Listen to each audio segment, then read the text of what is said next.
Hello, hello, hello. We are back in our last segment of Miss Hope's reading our 24-hour Read and Raise-A-Thon. Can you all believe it? Okay? Can't believe it myself. I cannot believe it myself. I'm sorry. Let me get to. All right, there we go. Gotta make sure we see everybody everywhere.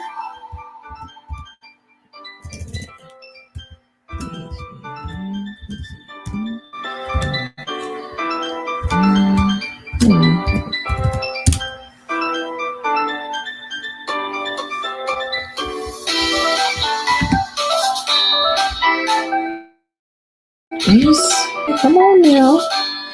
So, trying to wait until my other computer comes on. Oh, what are you doing, computer? Come on now. So I'm not the only person who needs to go to sleep. My computers need to go to sleep too because they're starting to act a little wonky. They are starting to act a little wonky. So I'm like, what are you doing? What are you doing? Yeah, they are starting to act a little wonky. So just a moment while I get myself back online where I need to be so I can see everybody.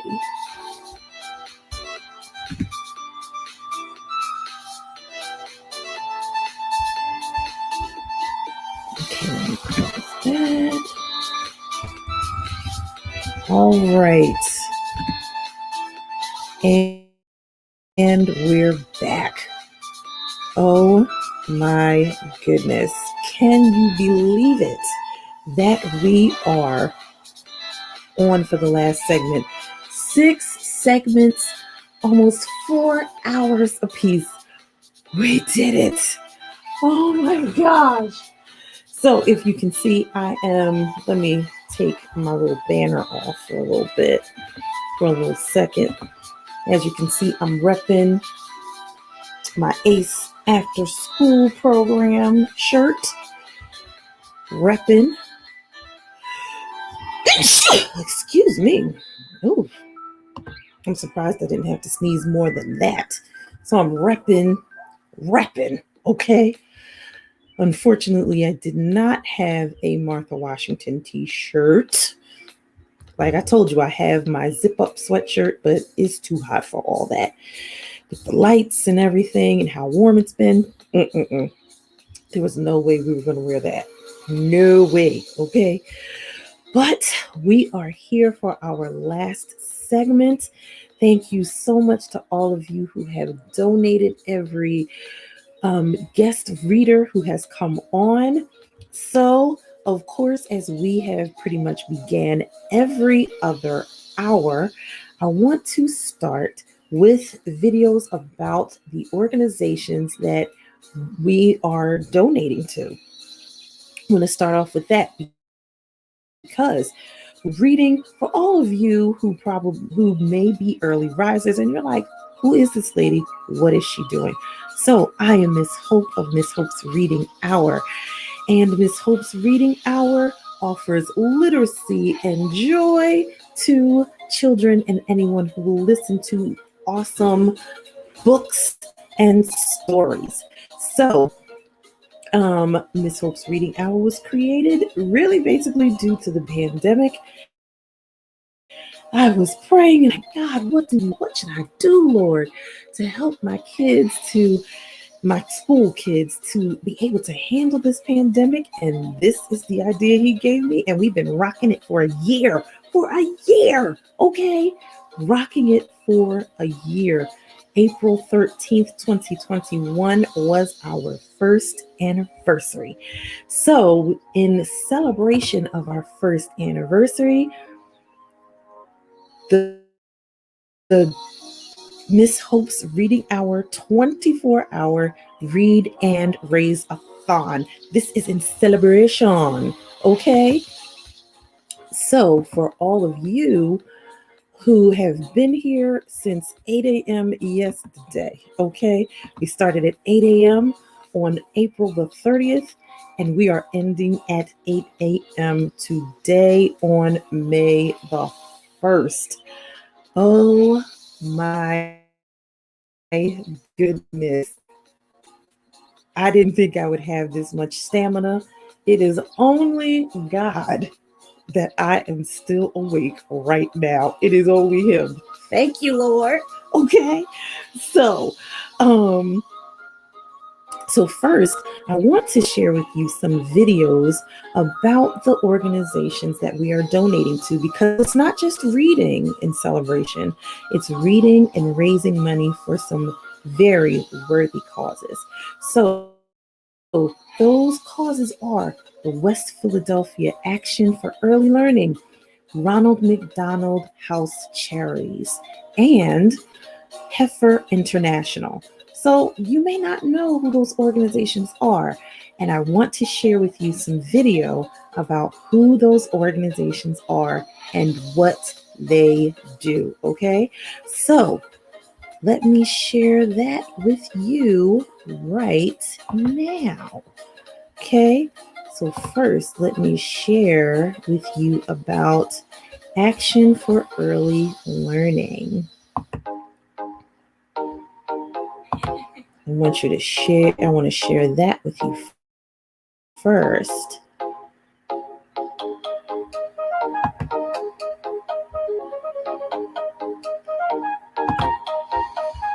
Okay. I'm going to pause that so that we can share about West Philadelphia Action for Early Learning.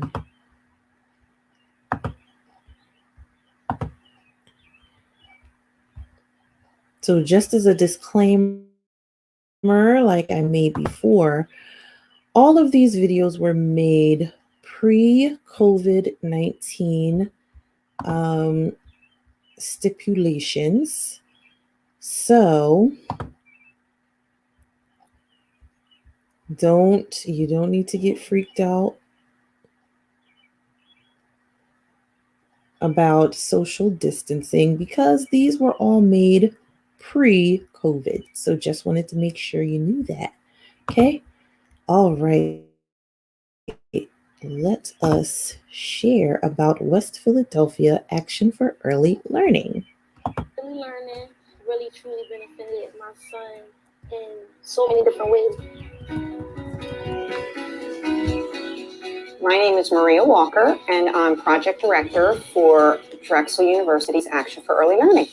Action for Early Learning is a Drexel-led collaboration of social service, educational, and community agencies working together to create a support system for families in West Philadelphia, particularly in the Promise neighborhood, to increase quality education improvement. I'm representing Delaware Valley Association for the Education of Young Children as the Alliance Manager for Action for Early Learning. Action for Early Learning Alliance for Child Care Managers is made up of 23 early childhood programs in West Philadelphia. We bring the center directors together along with teachers sometimes to the Dornsife Center. And our focus and goal is assisting the early childhood programs in continuous quality improvement. It helps with my staff with professional development, management for classrooms. I was able to grow within the last 3 years being part of the Alliance and having great mentors, working with our facility. It's helping Taylor's Learn Academy to prepare our children for a better future.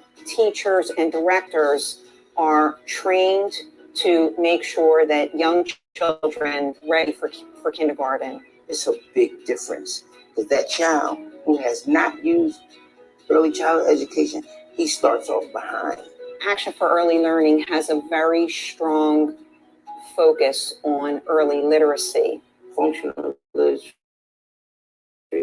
is on the rise, and we need not let these children from 0 to 8 that's coming up right now be that way. So we were able to have a partnership with Read-A-Thon. Their dream and our dream was just to get books in the hands of every single organization that had touch with children.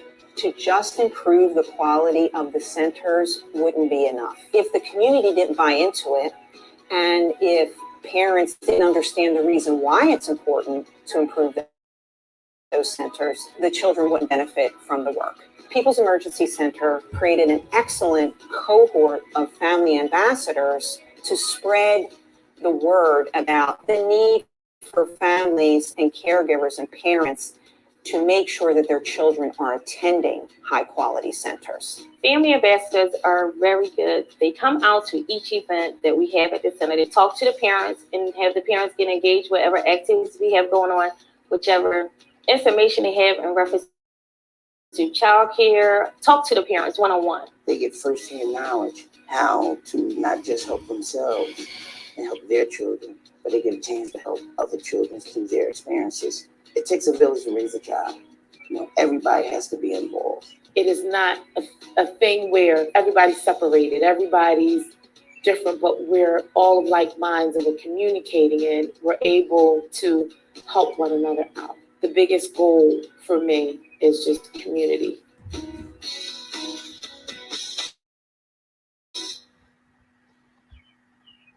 So that is West Philadelphia Action for Early Learning.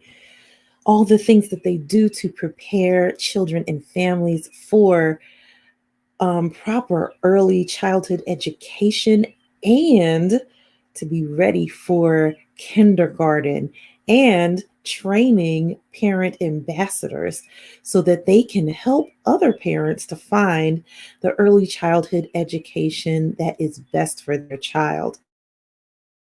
And getting books in the hands of people. That's what we're doing. That's what we do. That's why we're reading. Getting the books into the hands of the children who need to read them. All right. Now, let me share with you another video about the Ronald McDonald House charities. Not just one, but the Ronald McDonald House charities. I'm going to show you this one because this one, I really feel like, even though they're talking about a Ronald McDonald House in Canada, it really brings home what it is like to live in the Ronald McDonald House and what it does for the family while they're dealing with their child having a life-threatening illness. Oops, there's something in my eye. All right, so let me share my screen again.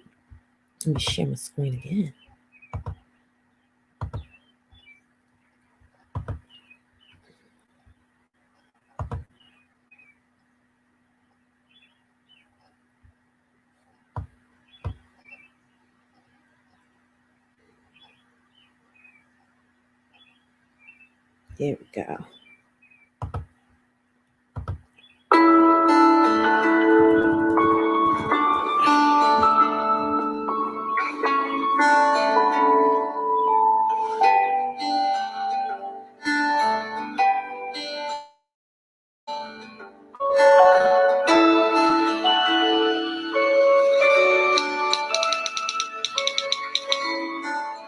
Nathan, Crystal, Daddy, Kevin, And who's in the hospital?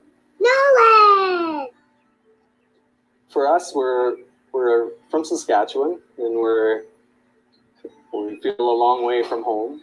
And when you come here, you feel like you're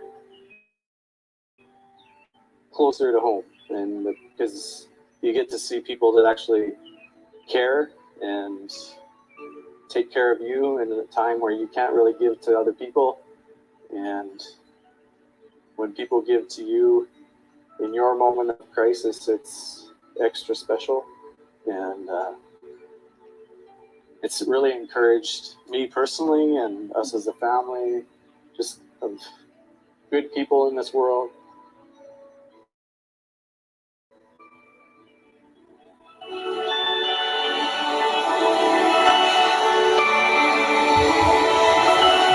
Ronald McDonald House. It feels like a home to me. It's not like most hotels that you stay at. Like most hotels, they just give you like breakfast, and the rest of the day you don't have any other meals, so you have to go out and buy other meals and stuff. But here, they give you like brunch and a dinner.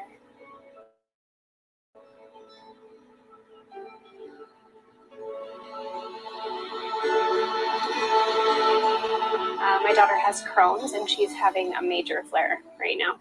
So we came to the city about 2.5 weeks ago. She was admitted in the Lloyd Hospital. She had some fluids, and we contacted the nurses at the pediatric unit. They were to come immediately. She needed a blood transfusion. I don't even know how to explain. I would have drove myself crazy in a hotel. It's been so good, and everyone here is so nice, and they're just so willing to help you with anything. It's been really good for us. Like there's bingo and there's craft time, and there's been the Disney princesses coming, and that was huge.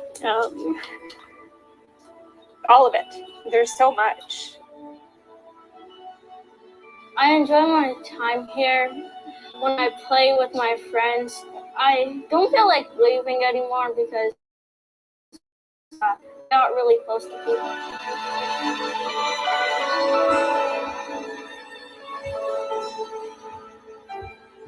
The Ronald McDonald House is more than a house, it's a home.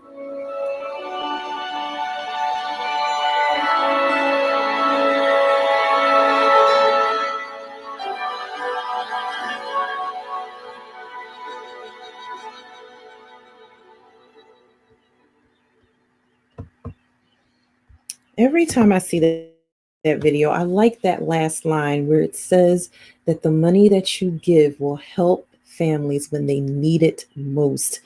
Can you imagine having to think about where you and your other children are going to stay, how much money you have for you all to eat, all of those things? Where will we keep our suitcases? How many hotel rooms are we going to have to get? While you are worrying and wanting to be there for your other child who is dealing with a serious illness or surgery or treatment.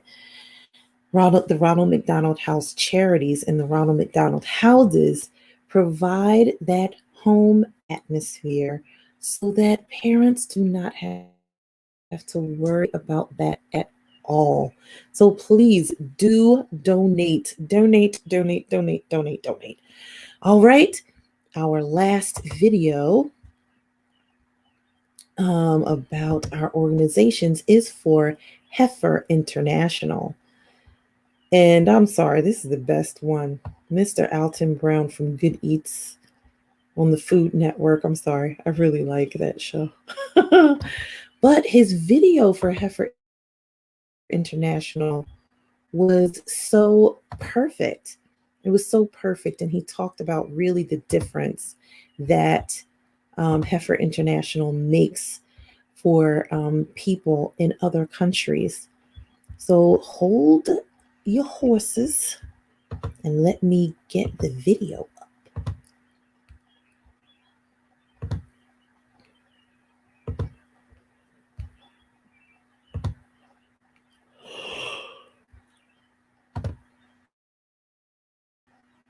Excuse me.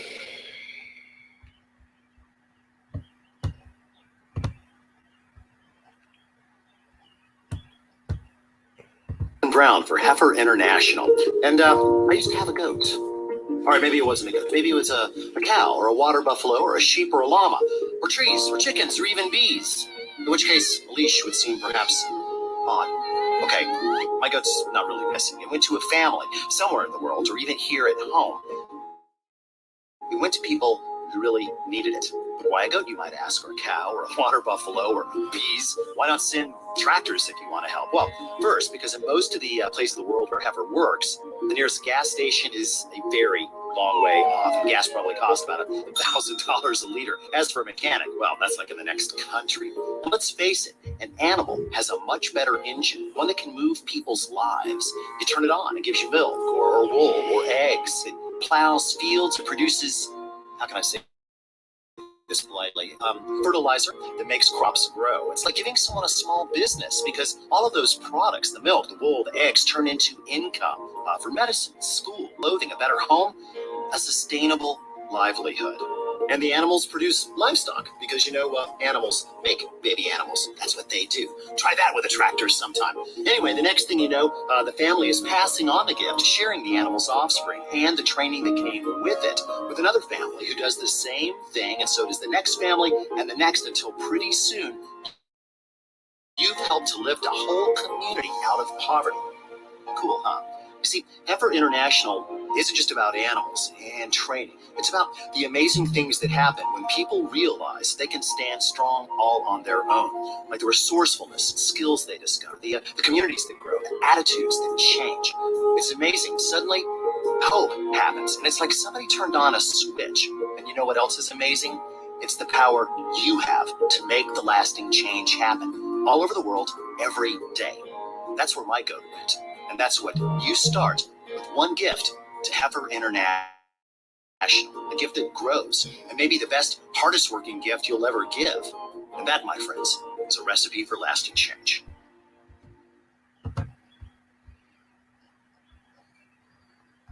So that is Heifer International and what they do. So it's not just about animals, it's how with the gift of those animals and the instruction and the learning that they get on how to feed and take care of and get products from those animals. It's about how they are sharing with their community. That's the thing that amazes me about Heifer International. I just thought when I first saw the catalog, when it first came to my house, because they actually mail out gift catalogs for you for different holidays. You can give them as gifts. You can give a goat or a cow or a sheep or chickens or bees and stuff like that. So I was like, oh, that will help them to make money and make food that they can eat. But it is so much more than that. It is taking people who were in a difficult situation, either here in the United States, who are farmers, or in other parts of the world, taking people, giving something to people in a difficult situation, and then empowering them to help the next person, and then the next person, a whole bunch of paying it forward. And by the time you pay it forward, all those times in your city or in your village, you have changed a whole community. Just by one donation, you have helped to change a whole community. So please do donate. All right. Now let's get to the books. So we have some guest readers who recorded themselves for us, but we need to get them all. We need to get all of my Martha Washington kids and make sure we share their videos. Okay. So we are going to start with them and share their videos, because these 8th graders thought it not robbery to record themselves reading these sweet books for Miss Hope. So I appreciate them and I want to play them all. So hold on while I cue up our first video.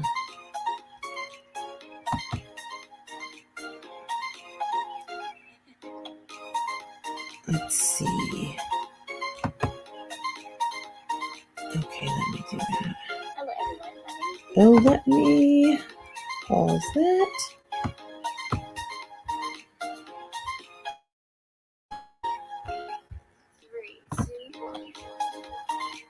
All right. We go back here.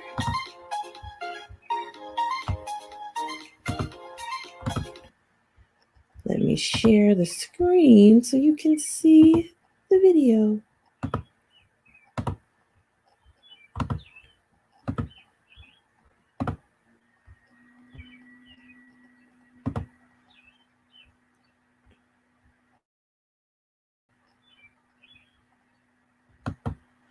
Hello everyone, my name is Bria Brown. I am from homeroom 312 in 8th grade, and today I'm going to be reading you The Snowy Day by Ezra Jack Keats.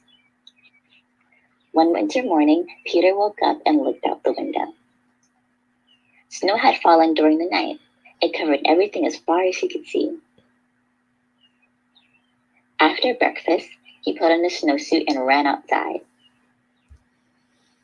The snow was piled up very high along the street to make a path for walking. Crunch, crunch, crunch. His feet sank into the snow. He walked with his toes pointing out, like this. He walked with his toes pointing in, like that. Then he dragged his feet slowly to make tracks. And he found something sticking out of the snow that made a new track. It was a stick.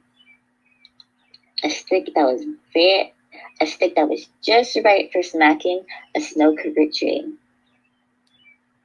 Down fell the snow, plop, on top of Peter's head.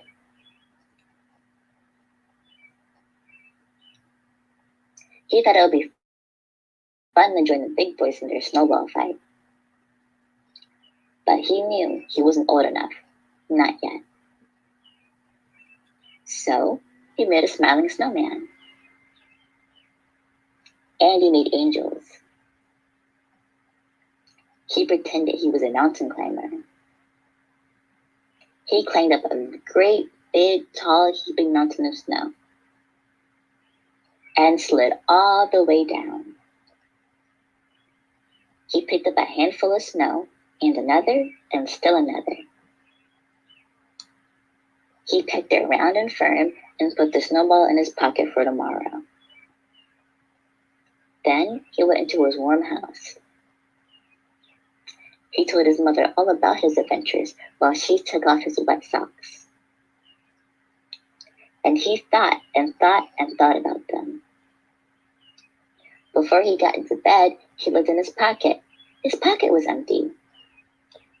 The snowball wasn't there. He felt very sad.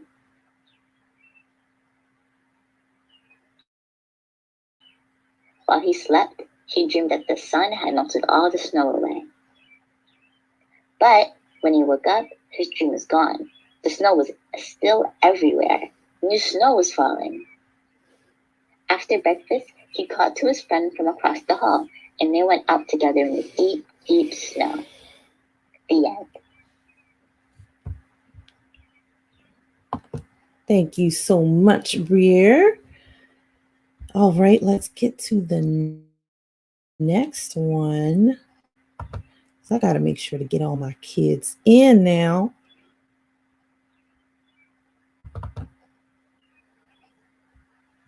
All right.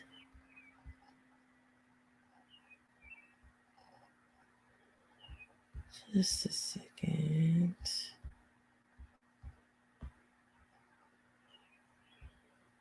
Okay, share screen.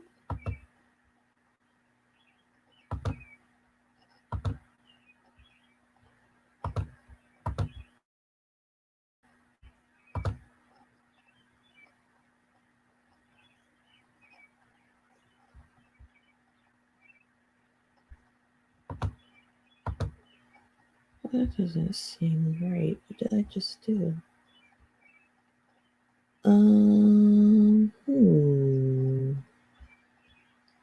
Where is it?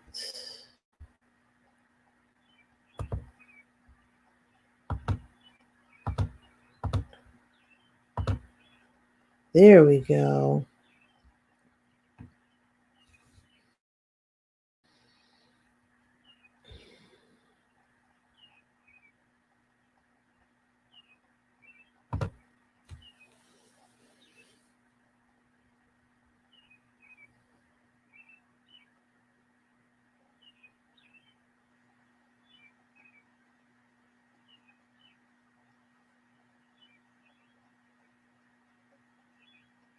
Oh no, what's going on?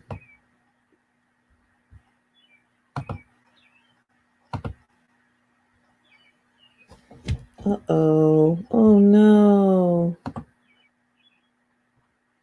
don't think it's working. Okay, let me stop the share. Stop the share. So let me try that again.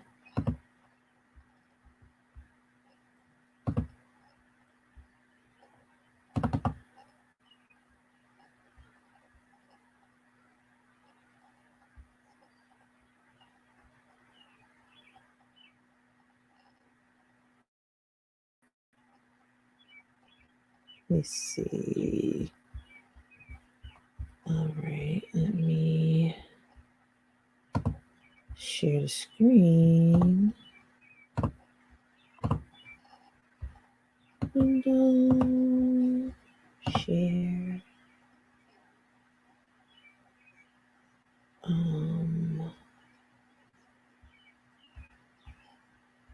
Let's see.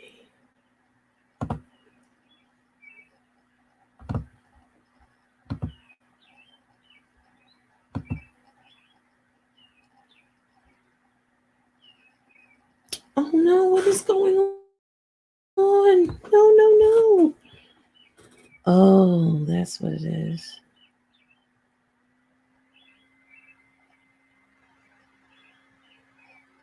Oh no, I don't know what's happening right now. Come on, computer.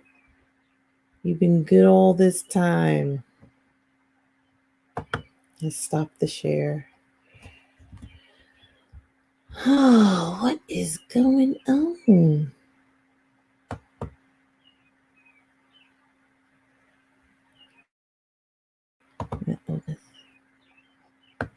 New player for Google.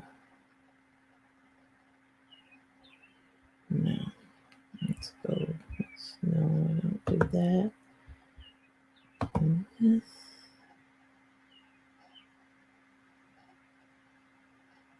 Oh no. All right, friends.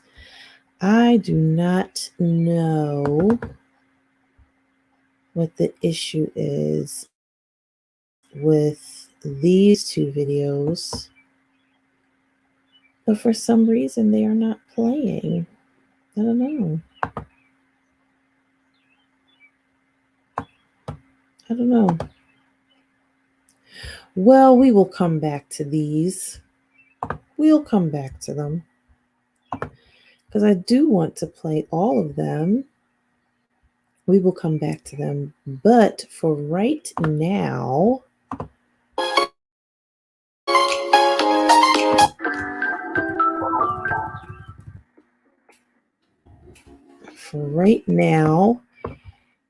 what is today, friends?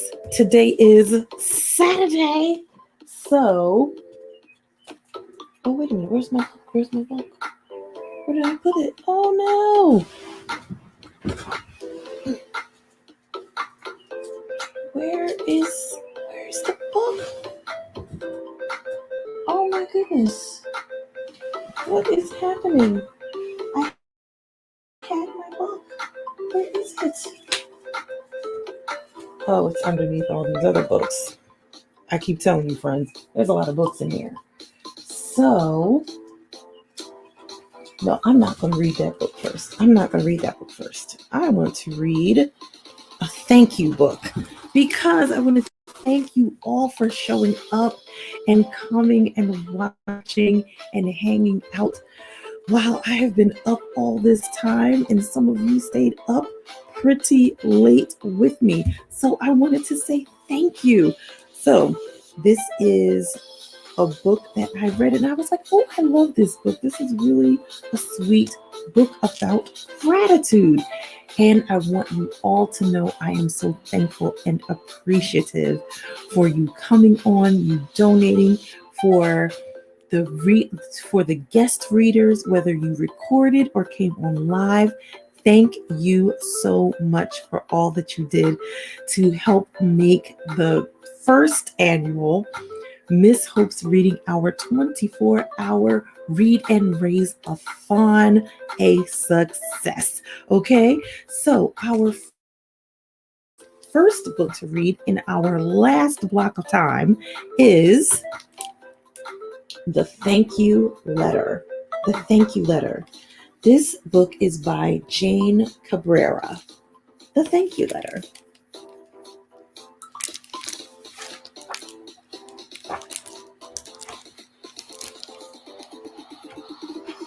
Okay, who is the publisher of this book? Let's see.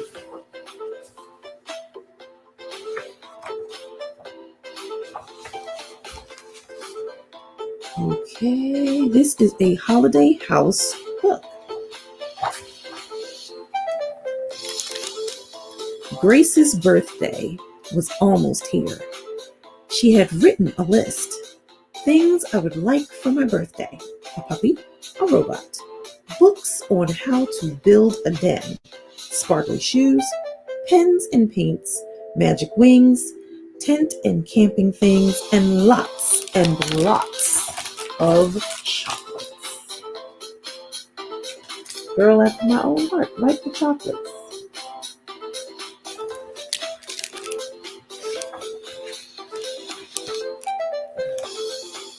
The day of the party arrived. Oh, isn't she cute?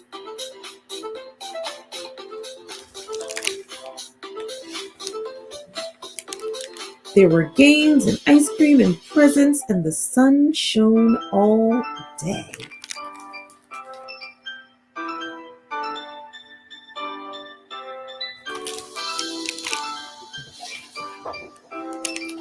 The next day, Grace got out her new pens and pencils to thank you letters. Dear Nana and Grandpops, thank you for my puppy. Thank you for my puppy. Love, Grace and Bob. Although she didn't write that, what she really wanted was a real puppy. So they gave her a stuffed puppy instead. But she didn't write that she wanted a real one. You gotta specify, ma'am. Specify, Grace. Dear Tay, thank you for the magic wings. I have not tested the magic yet. Love, Grace. Dear Millie and Billy, thank you for my sparkly shoes. Love, your favorite cousin, Grace.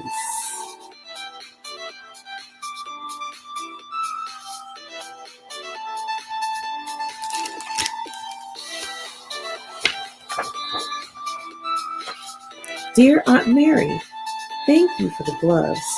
They are a little too big at the moment. Love, Grace. Dear Poppy, thank you for the soft toy. I have called it Jeffrey. Love, Grace.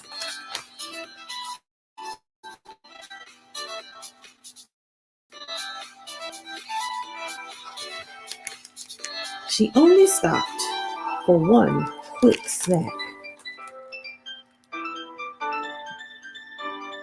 Making thank you notes, that's some hard work. You gotta think about what you want to say. You gotta work on your hands. Dear Mom and Dad, thank you for my fun party and for the bestest tent ever. Love, me, Grace. Friendly Bear, pizza, and lemonade.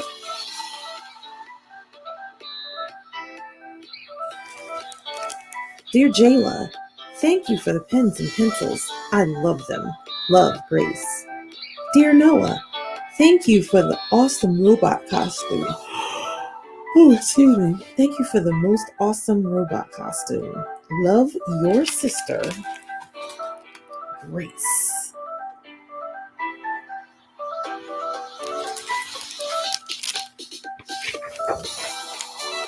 But Grace did not stop there. Next, she wrote a thank you to her cat, Tiggles. Thank you for so soft and cuddly. Love, Grace. Excuse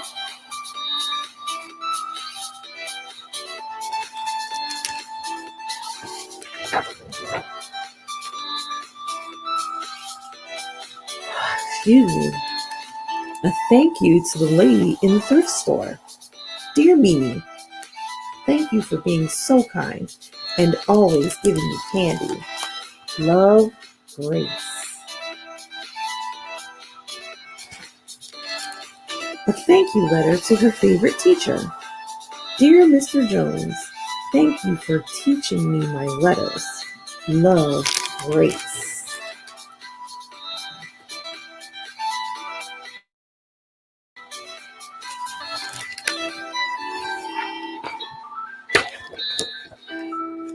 A thank you to her dog. Bing, thank you for your funny waggy tail. Woof woof, love, Grace.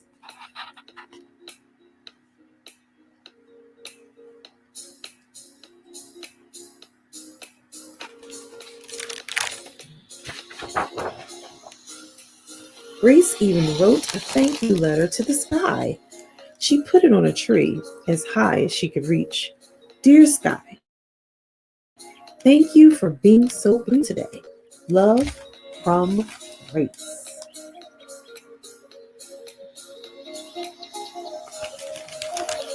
And still, she wrote some more. Whoa, she's in a real thank you letter writing mood.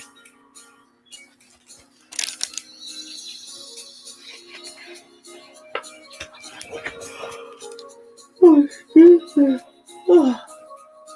Soon, thank you letters appeared all over town. They made everyone very happy.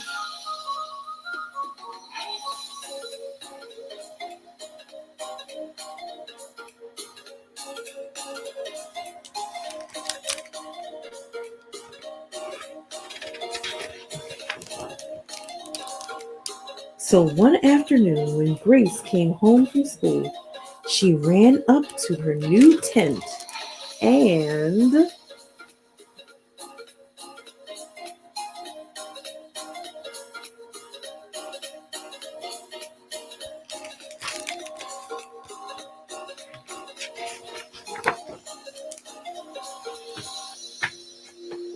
oh, thank you notes for Grace inside of her tent. How nice. Everyone wanted to show her how much they appreciate her and thank her. So they put thank you notes in her tent.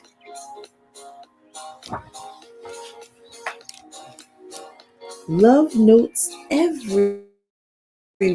Grace read each and every one.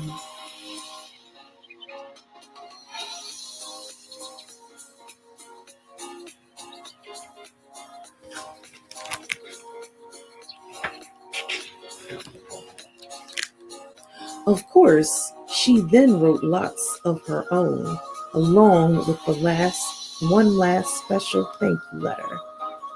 Dear reader, thank you for reading this book. Love, Grace.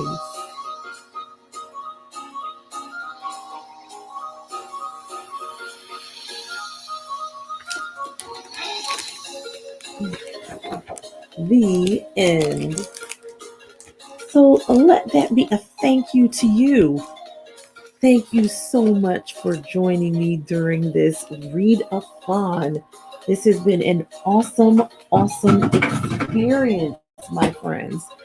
So glad that you could be here with me throughout this whole time. Some of you have been here. So thank you so much. I appreciate it. Let me get a sip.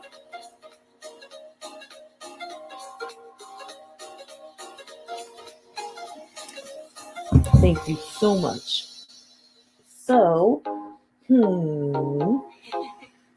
this is something I want to do. I was thinking of doing this, and then I said, okay, let's go ahead and do it. All right, so Miss Twyla, she read from a chapter book, which the chapter book was so good. So glad that she read that. So in this last hour, I want to share some excerpts from our first chapter book.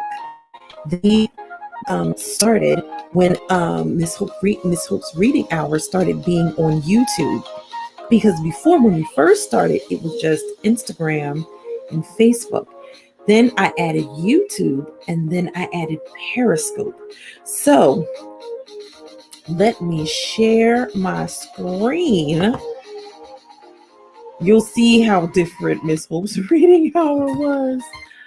Okay, so let's see.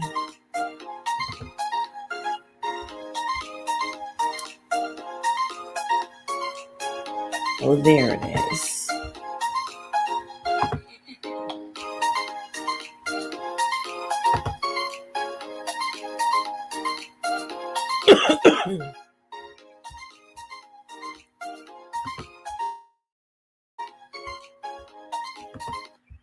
All right, so this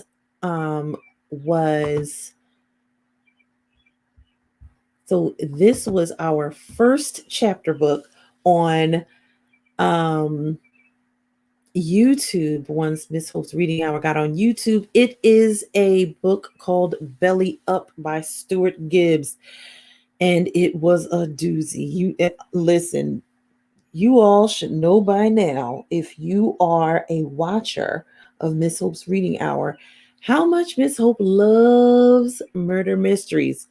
And this is a murder mystery about someone who killed poor Henry the hippo, and he ended up in his habitat at the zoo, belly up.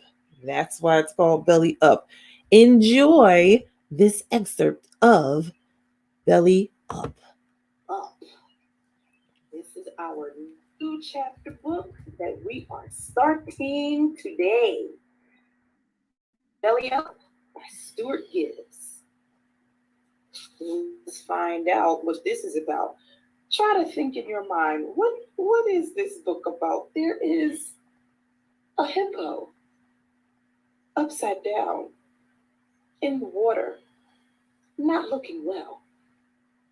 Let's find out what this book is about, okay? Belly Up by Stuart Gibbs. Chapter 1. Henry goes belly up.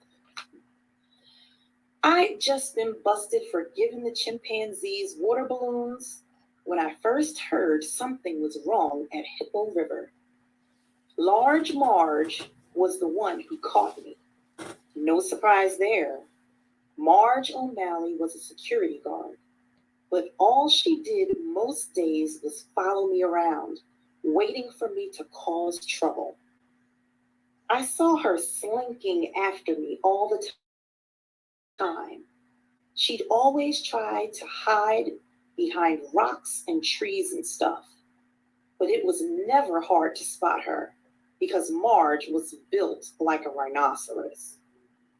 You're in big trouble this time, Teddy, she snarled.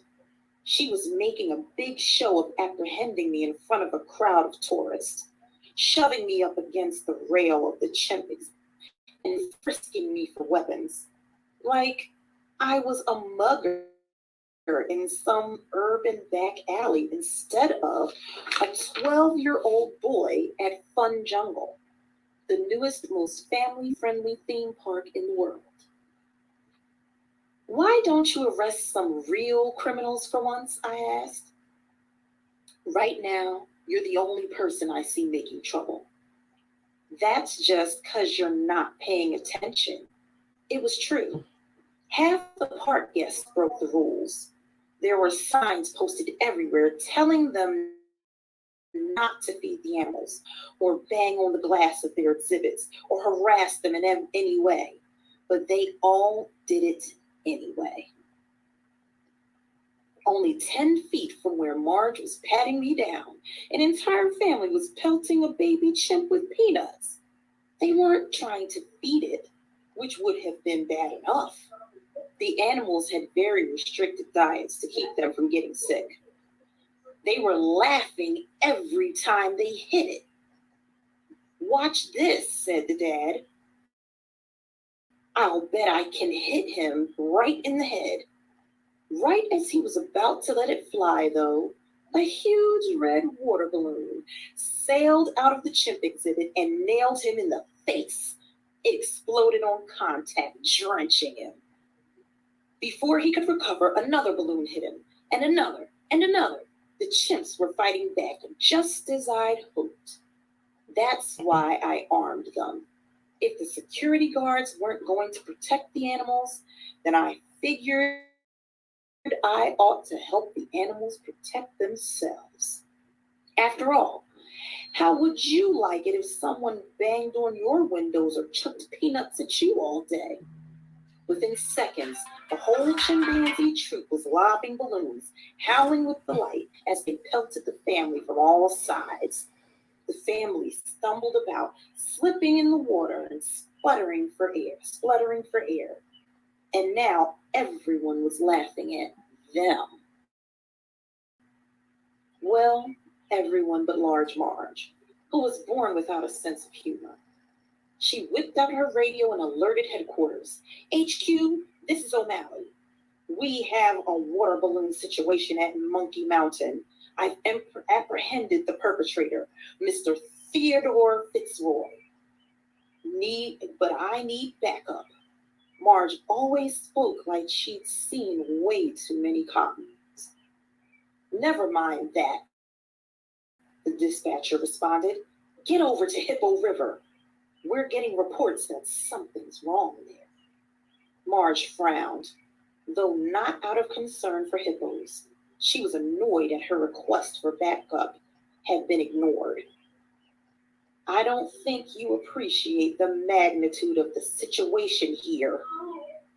"This is coming straight from Buck," the dispatcher said, meaning Buck Grassley, the chief of Fun Jungle's security. "Hippo River is a code red. If you're at Monkey Mountain, you're the closest to the scene, so get over there now." Marge snapped upright and jammed her radio back in her holster. The idea that there was an actual emergency had stirred something inside of her. She grabbed my ear and dragged me toward the exit. "Don't think this saves your bacon, mister. You're still in trouble for what you did to that poor family." "That family ought to thank me," I told her. "If I hadn't given the chimps water balloons, they'd have thrown poop." I wasn't making that up. I'd seen chimps defend themselves in the wild by throwing their own feces. But as usual, trying to explain anything to Marge was useless. "Watch your language or I'll wash your mouth out with soap," she snapped. The family that had been bombarded with balloons stormed out of Monkey Mountain right behind us, so soaked that their shoes sloshed. "See if we ever come to this park again," the mother announced indignantly. Good riddance, I thought, stifling a smile. The truth was, except for Marge's vice grip on my ear, I was happy to be heading to Hippo River. I wasn't sure what a code red meant, but it promised to be interesting. Maybe some clumsy tourist had fallen into the exhibit and needed to be rescued. Technically, that was probably a bad thing to hope for. Most people don't realize that hippos are actually the second most dangerous African animals. Water buffalo are the first. They're mean, they're unpredictable, and they have razor-sharp teeth a foot long. In the wild, they've been known to stomp lions to death and bite crocodiles in half. If someone fell into that hippo's territory, they'd be screwed. But after a few weeks at Fun Jungle, I was bored out of my skull and willing to take excitement anywhere I could find it. That might seem pretty surprising, given that I spent every day at a place that claimed to be America's most exciting family vacation destination. Fun Jungle was the biggest, most elaborate zoo ever built, and it had been jam-packed since it opened 2 weeks before. But unlike the thousands of other kids who visited every day, I didn't go home when they closed the park at night. I was home. Both my parents worked there. My mom was a famous gorilla researcher. My dad was a renowned wildlife photographer. They'd met when National Geographic had sent him to photograph Mom's gorillas. Now Mom oversaw the care and research of all Fun Jungle's primates, while Dad worked for the publicity department, taking glamour shots of the animals for websites and magazines. Fun Jungle had been built way out in Texas Hill Country, where land was cheap. The closest city, San Antonio, was more than a half an hour away. So the park had provided housing for my family and a few other animal specialists who come there to work. Our mobile homes sat just beyond the back fence. None of the other specialists had children, though, which meant I was the only kid for 30 miles in any direction. Now, don't go thinking I was bored because I don't like animals. I do. In fact, I bet I know more about animals than any 12-year-old you've ever met. I spent the first decade of my life living in a tent in the African Congo. I didn't see a TV until I was 6. Instead, I watched animals, and Mom and Dad taught me everything they knew. I learned how to track elephants, communicate with chimps, and defend myself against a hungry leopard. Heck, I learned about animals you've probably never even heard of. Bongos and hammerkops, gaboon vipers, goonions.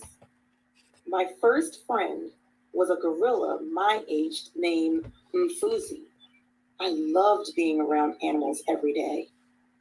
I was bored because, until not long before, I'd had an amazingly exciting life. Living in the Congo was one incredible experience after another. And when I did leave the jungle, it was always to visit fascinating places with my father on his assignments. Dad was a real adrenaline junkie, and he encouraged me to embrace adventure. We'd rappelled into caves to find giant bats in Mexico, stalked tigers in Uttar Pradesh, and even snorkeled with blue whales in Fiji. But then, right after I turned 10, a civil war broke out in the Congo, and my parents decided it was no longer safe to raise me there. If not for me, they probably would have risked their lives to stay with the gorillas. Mom grabbed the first job she could find back in the States, a research position at Emory Primate Labs in Atlanta. But that was a bust. None of us was happy in Georgia. We all missed Africa terribly. So when my folks were offered work at Fun Jungle, which billed itself as the closest you can get in America to being on safari, we'd figured living there might be more fun for all of us. And for a while, it was. Fun Jungle was by far the best zoo in the world. All the reviews said so. It was 3 times larger than the next biggest zoo. Its exhibits were innovative, and there was plenty to do. But it still wasn't the Congo. After a few weeks, to keep myself amused, I'd had to resort to playing practical jokes, like giving the chimps water balloons, or switching the signs on the men's and women's restrooms, or replacing all the black jelly beans in Large Marge's lunch with rabbit poop. That's why I was fine with letting myself be dragged along to Hippo River. I was only hoping for a little excitement. It never occurred to me that Henry would be dead. It didn't occur to Marge either. She shoved through the crowd at Mbuku Hippo Overlook, still dragging me by my ear, flashing her tiny tin badge. And suddenly, there Henry was, lying in the shadow water of his enclosure, all four legs pointing straight at the sky. Most of Henry, and there was about 4,000 pounds of him, was underwater, resting on the bottom of his pool. I couldn't see his body, since the water was clouded with hippo poop, as usual. Only his feet were visible, jutting above the surface, pale white now that the blood had drained from them. They were thick and stubby, looking like giant moldy marshmallows floating in day-old hot chocolate. "Isn't that cute?" a mother asked her children. "Henry's sleeping upside down."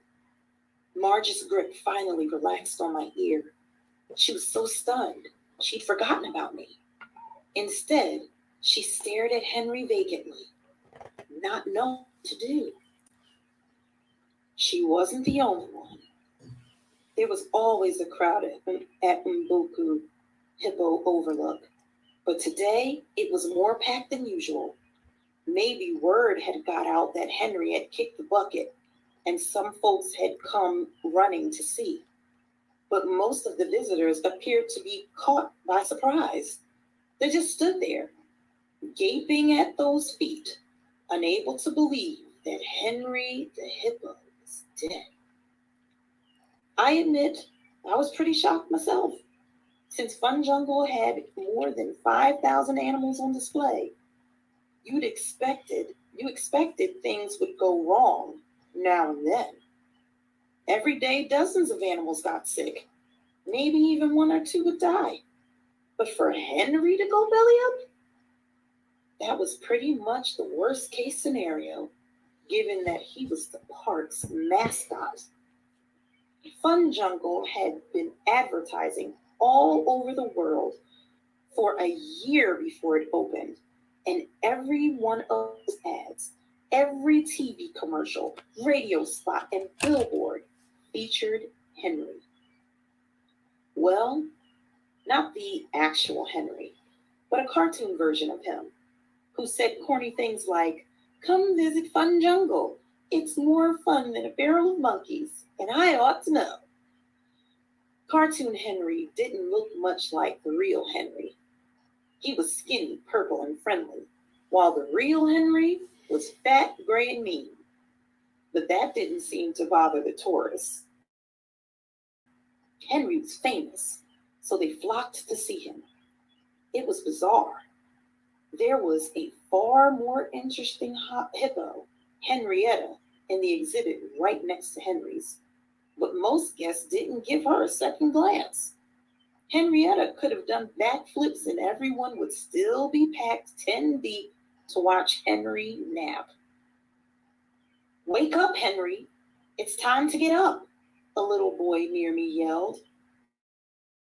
Several other boys decided this was a good idea and joined in. Their parents looked at one another blankly. Cartoon Henry had told them all that a day at Fun Jungle was supposed to be nonstop family fun, explaining the circle of life and death threatened to be quite the opposite. "Johnny, please," said one mother. Her son was happily proving he could chant the loudest. "I don't think Henry is going to wake up. Hippos are very sound sleepers." "That's right," a queasy-looking father added. "Plus, his ears are underwater." Hippo River was the most popular exhibit at Fun Jungle, though this wasn't only because of Henry. It was right by the main entrance, the first thing visitors saw as they came through the front gates, and it was pretty spectacular, as it should have been. I heard Fun Jungle had spent more than $30 million on it. The exhibit took up 10 acres, and once you entered it, it was really like being in Africa. You started at the thundering 150-foot waterfall, then hiked through a jungle filled with birds and monkeys, visiting scenic viewpoints from which you could see flocks of flamingos, huge Nile crocodiles, and of course, the hippos. Each viewpoint had a quaint name that had been designed by a computer to sound African, even though they meant absolutely nothing. Gondogo Gorge, Lalabassi Basin, Wuluman Camp. The real draw was Hippo River, however, was the underwater viewing areas, places where you could watch the hippos through huge glass walls. This wasn't a revolutionary idea. Lots of zoos had similar exhibits for viewing polar bears, and a few even had ones for hippos, but no one had anything on the scale that Fun Jungle did. The folks who designed Fun Jungle were actually pretty smart about animals. They knew hippopotamuses were far more interesting below water than they were above it. Heck, a lot of the time, and I know this from experience, you can watch the surface for hours and never even see a hippo. They need to breathe only once every 10 minutes, and even then, they usually just poke their nostrils out. But underwater, it's a whole different story. Hippos swim, play, eat, give birth, nurse their young on river bottoms. Mom told me they also make baby hippos down there. But Fun Jungle kept Henry and Henrietta separated during visiting hours to make sure that didn't happen in front of the guests. Plus, while hippos look like big, lazy sacks of fat on land, they're surprisingly graceful in the water. So Fun Jungle had 8 gigantic windows to view them through, and even a pricey restaurant where the prime tables were right against the glass. Guests could have a $14 hamburger and watch hippos swim past a foot away. You can't do that in Africa. Unfortunately, there had been a few glitches with the exhibit. Most obviously, the water filtration system wasn't strong enough. Henry ate nearly 100 pounds of food a day and sent most of it straight through his digestive tract, clouding the water faster than the filters could clean it. If Henry stayed near the windows, where the water flow was better, you could get a decent, if somewhat hazy view of him. But Henry preferred to spend his time in the small backwater of his enclosure, wallowing in his own filth. This rendered the underwater viewing areas all but useless. Restaurant patrons ended up eating their $14 burgers with nothing to see except sewage. Of course, this was now a relatively minor problem. It was June in Texas, which meant it was 98 degrees in the shade. Under the harsh glare of the sun, Henry was starting to smell worse than usual, which was really saying something. Hippos are naturally quite flatulent, but Henry was the worst I'd ever encountered. He could emit odors powerful enough to make you nauseated 50 feet away. He's not sleeping, a little girl said, wrinkling her nose in disgust. He's dead. Other parents' eyes widened. The girl's parents immediately shriveled under everyone's gaze. No, he isn't, the mother said hopefully. Hippos don't die like that. When hippos die, they float on the top, like goldfish. He's dead, the little girl announced again. Let's go see the elephants, said her father. All the parents thought this was a wonderful idea. Maybe they're still alive, another father said under his breath. None of the kids wanted to leave, though. Those who thought Henry was sleeping were intent on waking him. Those who suspected he was dead were fascinated. Know how kids sometimes can't help staring at something they're disgusted by, like roadkill? Well, imagine how captivating roadkill the size of a minivan would be. The parents, who didn't look squeamish, were growing annoyed. Many turned to Marge, expecting that as the only person in the vicinity wearing a Fun Jungle uniform, she should do something to address Henry's situation. But Marge just kept staring, slack-jawed, at Henry's corpse. Marge wasn't the best decision maker on normal days. I'd seen her take 10 minutes to decide whether to have the fried chicken bucket or the triple nachos grande for lunch. For the record, she ultimately opted for both. Faced with an actual crisis, her brain had apparently overloaded and shut down. Nearby, a teenager dressed in a Henry Hippo costume paced nervously, unsure what to do.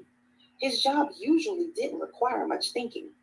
He was essentially supposed to stand still, wave hello, and let tourists take his picture. Mboku Overlook had been selected as the best place for this because it offered the most shade. The Henry costume was thick and heavy and had poor ventilation. In the direct Texas sun, it could quickly get over 120 degrees inside. On the first few days the park was open, the Henry portrayers had mistakenly been stationed at unshaded Wimbolu Point. 2 had passed out from dehydration, collapsing on children. The actors only had hour-long shifts because they had to drink a ton of water to survive in the suit and would inevitably have to pee. However, their job orders stated that during that hour, they were never to leave their post, no matter what.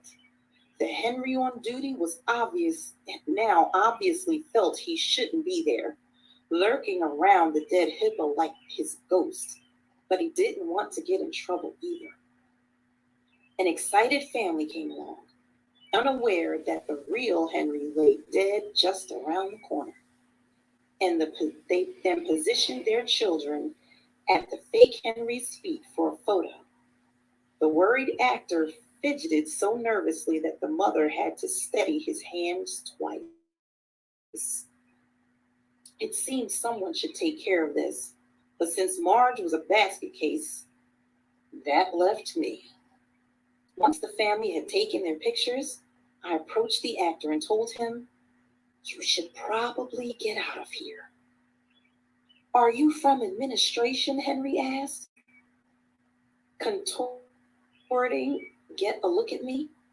The costume had been designed so the actor inside could only see through some gauze in Henry's open mouth, which was angled downward.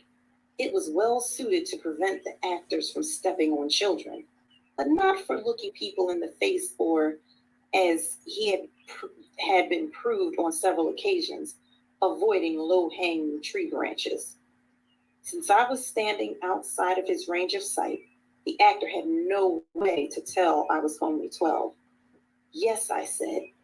"Now move it before you freak anyone else out." "Yes, sir," the actor hurried away so quickly he forgot to watch his feet. stumbled over a bench, and face planted in the landscape.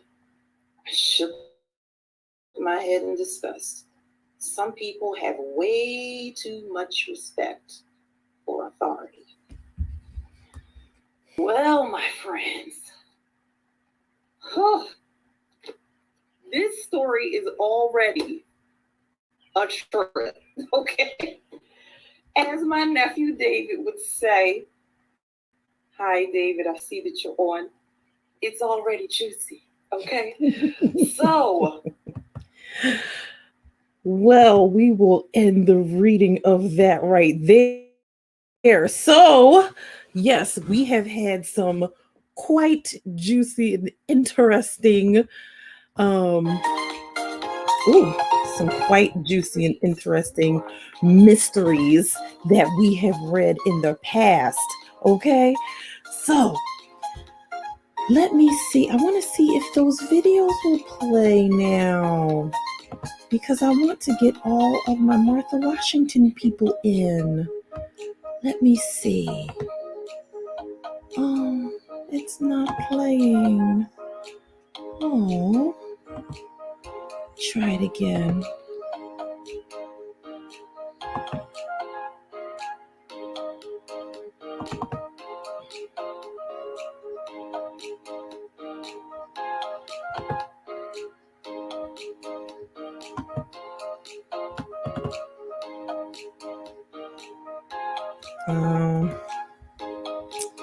That's unfortunate.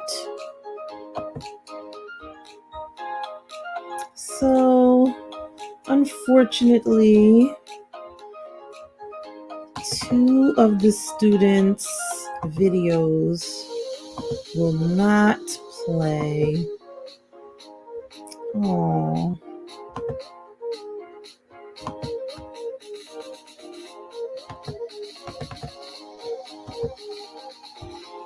Yeah, I tried it again. They won't play. Well, I still appreciate them putting forth the effort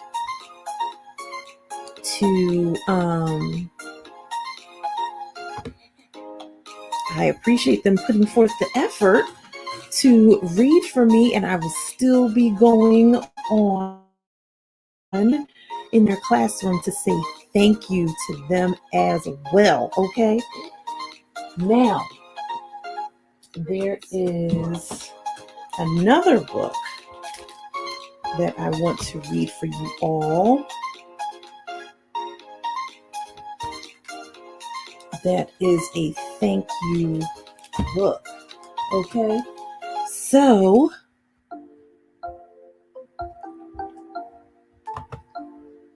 let me do this.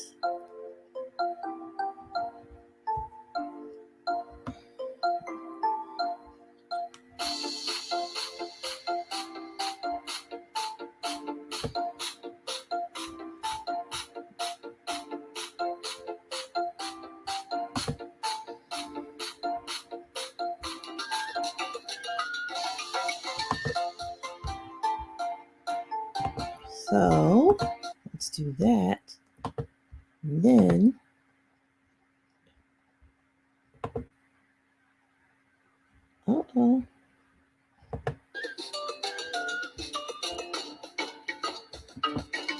So this book is called Gracias. Thanks. This book is by Pat Mora. Illustrations by John Hara. Gracias. Thanks.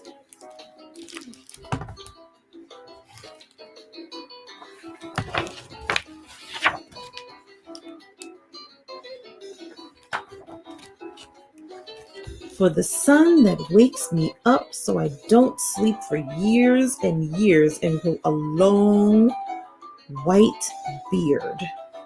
Gracias. Thanks.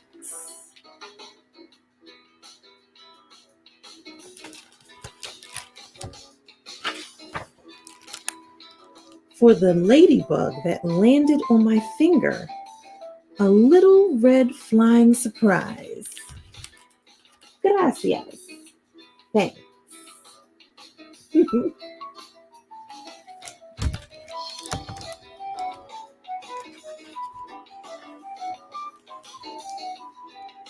For the foamy waves that chase my sister and me and sometimes dash after us with a fast splash. Gracias. Thanks.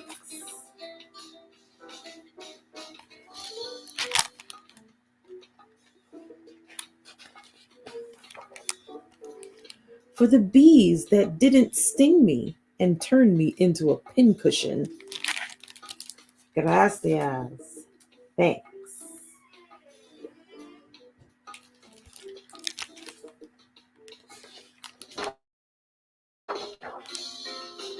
For Abuelita, who always winks and gives me $1 when nobody's looking.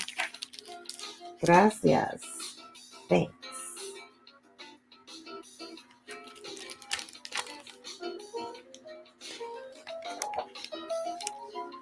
For my friend Billy, who showed me the book about a boy giant who puts his little parents on top of a tall tree when they misbehave. Gracias. Thanks.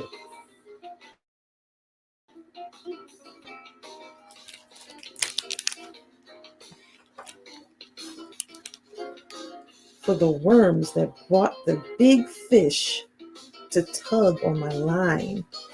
Gracias. Thanks.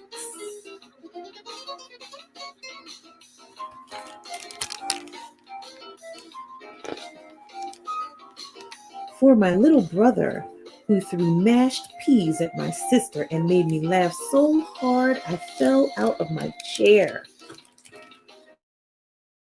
Gracias. Thanks.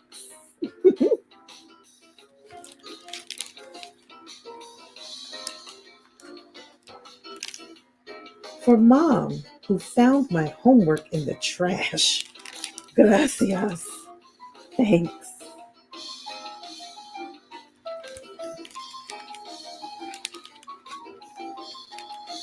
For the music of my uncle and his guitar that turns our dogs into howling singers. Gracias. Thanks.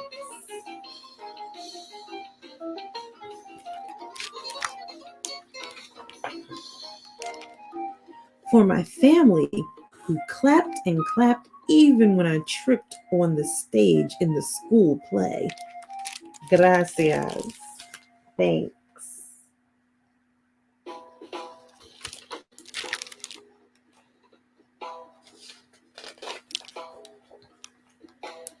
For the chocolate Dad melts into thick syrup we call warm mud when we pour it on vanilla ice cream. Gracias. Thanks. That sounds tasty.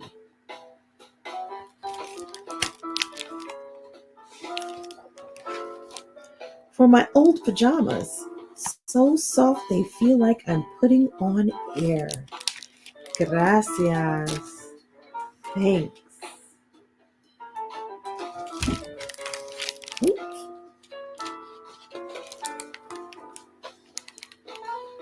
For the cricket hiding when he serenades us to sleep.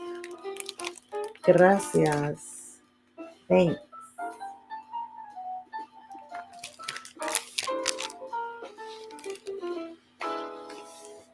The end.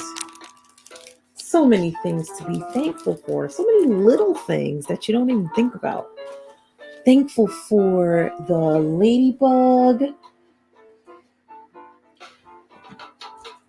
Thankful for the cricket. Some people like the sounds of crickets.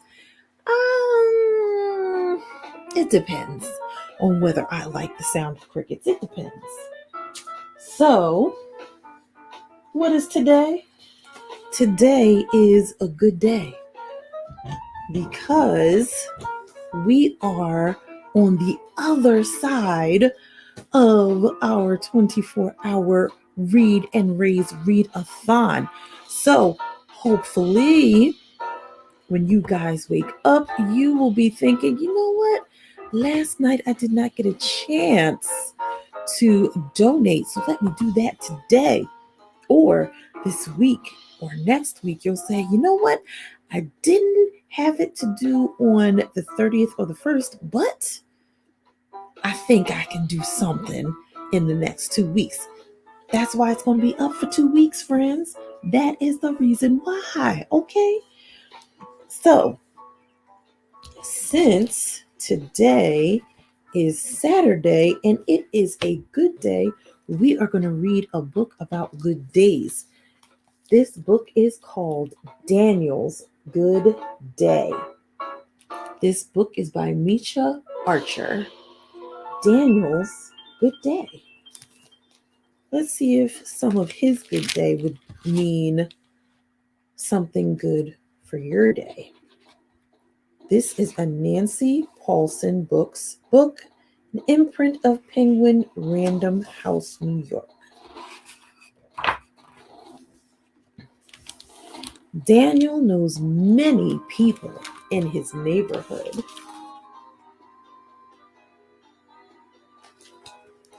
Oh, wait a minute, let me change this. Let me change that. Because you know we gotta have the right music for your books, you know what I mean?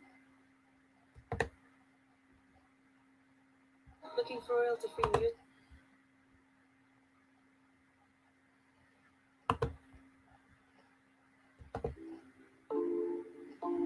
There we go.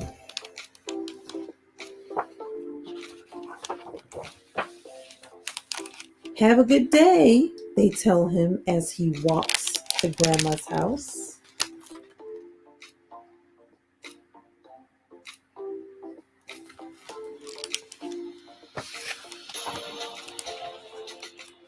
Excuse me, he says to Mrs. Sanchez, but what makes a good day for you? When skies are clear so I can paint, she tells him. That's what makes a good day for her.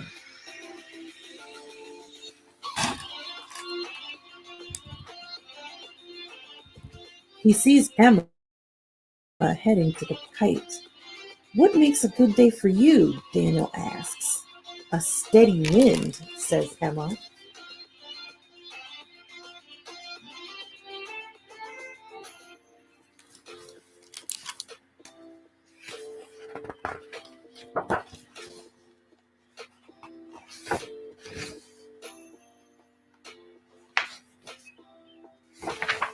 A day in the park with a bench in the shade, his neighbors tell him. That's what makes a good day for them.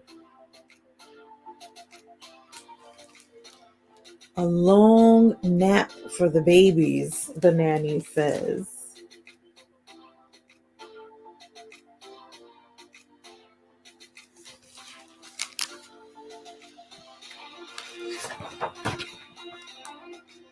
A please and a thank you, says the bus driver. That would make a good day for her. Bees on flowers, the gardener says. We talked about bees, right? That definitely would be a good day for a gardener.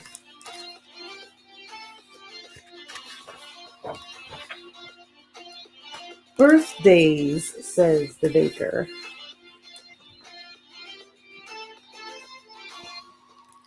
Wagging tails, the mail carrier says.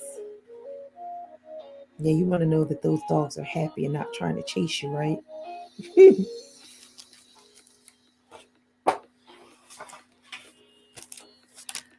The newsstand seller tells him, busy sidewalks and friendly faces. That is a good day for him. Everybody home safe, says the crossing guard.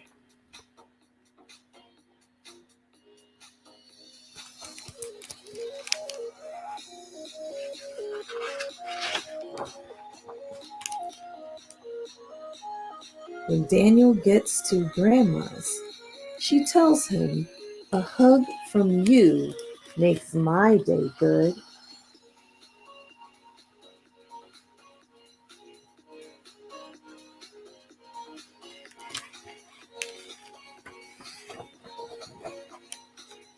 In the afternoon, Daniel walks home with Grandma. The gardener is humming along with the bees.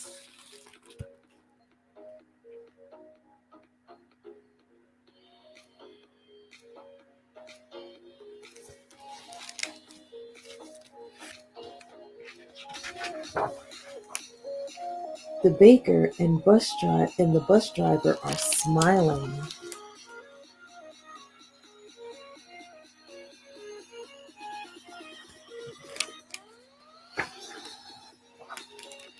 Emma found her wind.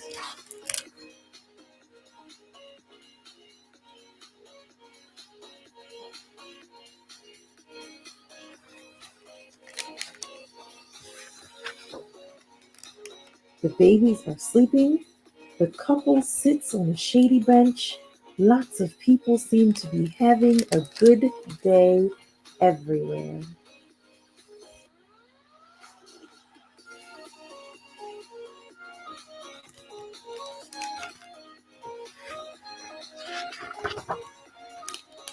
At home, his mom asks, "How was your day, Daniel?"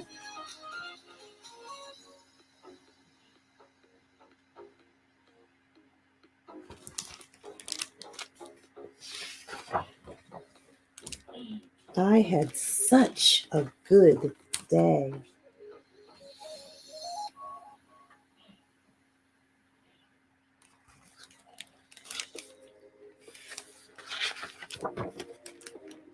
There was a clear sky, a steady wind, a shady bench, a long nap, but not for me.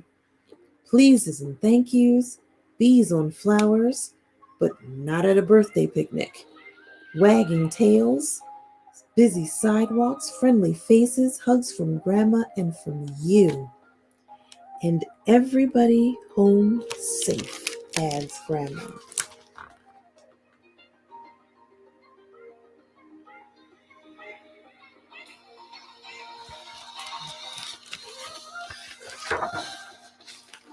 How about some ice cream on your good day, Daniel? Yes, Daniel says. That will make it a perfect day. The end. A good day for Daniel. So this has been a very good day. Just being here and doing this Read and Raise Read-A-Thon. This has been an awesome day. Though it started early yesterday and is ending early today, this has been an awesome experience and an awesome day. And I'm so glad that I got to share it with you all. Thank you so much. I can't stop saying thank you. Thank you so much. All right, let's see what other book I'm going to read. Let's see. You know what? I want to read this one.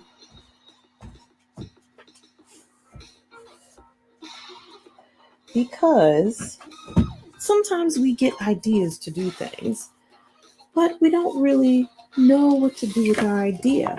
And I really loved all of these books by Kobe Yamada. I thought I'd get to read more, but I got so many readers and videos, so many of these books I didn't even get to read, okay? But here is the book. What do you do with an idea? This book is by Kobe Yamada, illustrated by May Bessam. What do you do with an idea? Let's see.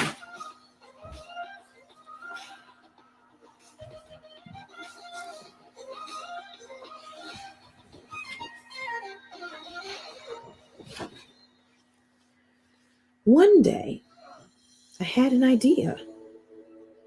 Where did it come from? Why is it here?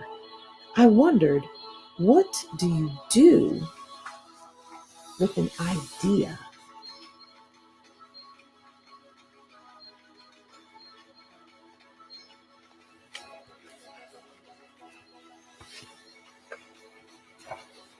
At first, I didn't think much of it. It seemed kind of strange and fragile. I didn't know what to do with it, so I just walked away from it. I acted like it didn't belong to me.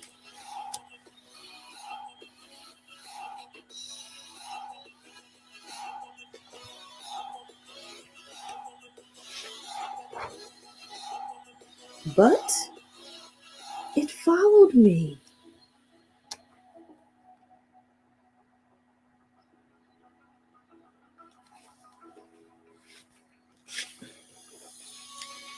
I worried what others would think. What would people say about my idea?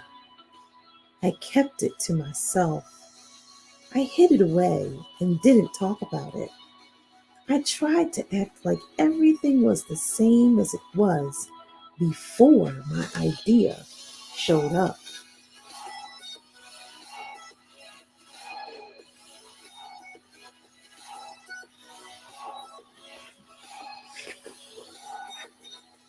But there was something magical about my idea. I had to admit, I felt better and happier when it was around.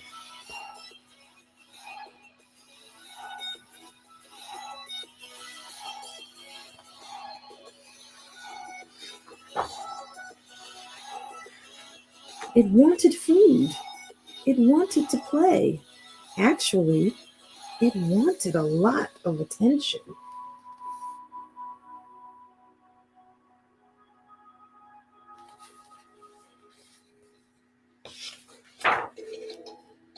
It grew bigger, and we became friends.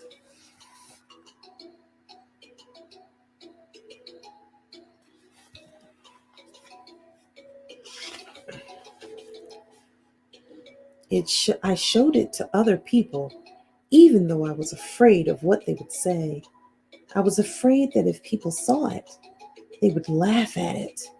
I was afraid they would think it was silly. And many of them did. They said it was no good. They said it was too weird. They said it was a waste of time and that it would be better. So they said it was a waste of time and that it would never become anything.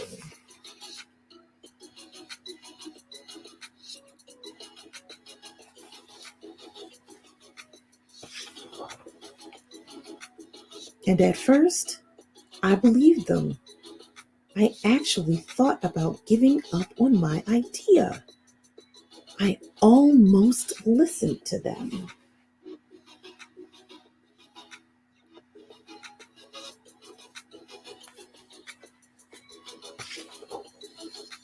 But then I realized, what do they really know? This is my idea, I thought. No one knows it like I do. And it's okay if it's different and weird and maybe a little crazy. I decided to protect it, to care for it, to feed it good food. I worked with it, I played with it, and most of all, I gave it my attention.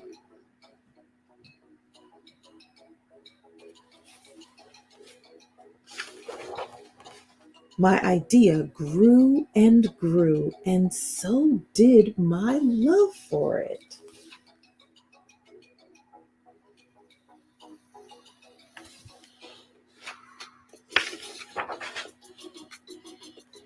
I built a new house, one with an open roof where it could look up at the stars, a place where it could be safe to dream.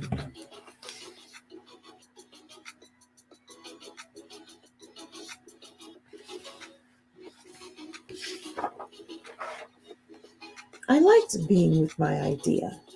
It made me feel more alive, like I could do anything. It encouraged me to think big and then to think bigger. It shared its secrets with me.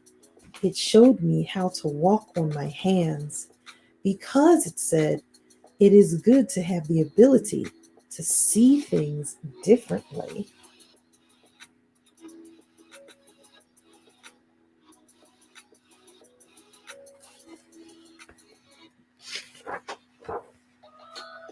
I couldn't imagine my life without it.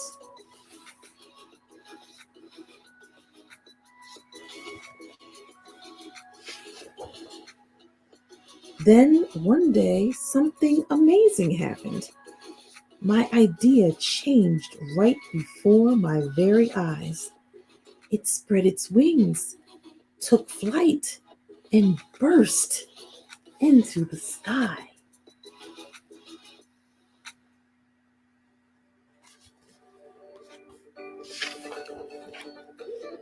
I don't know how to describe it, but it went from being here to being everywhere. It wasn't just a part of me anymore. It was now a part of everything.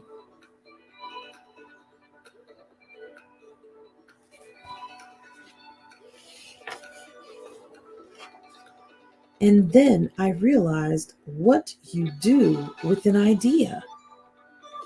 You change the world.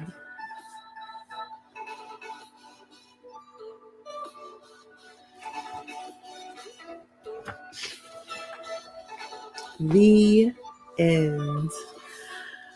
I love this story. I love all of them. There's what do you do with a problem? What do you do with a chance? What do you do with an idea? Just what we are working and trying to do today with this idea of this 24-hour Read and Raise-A-Thon to change the world.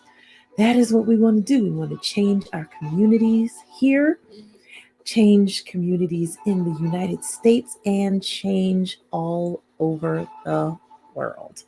So, if you want to get involved in this idea of changing the world,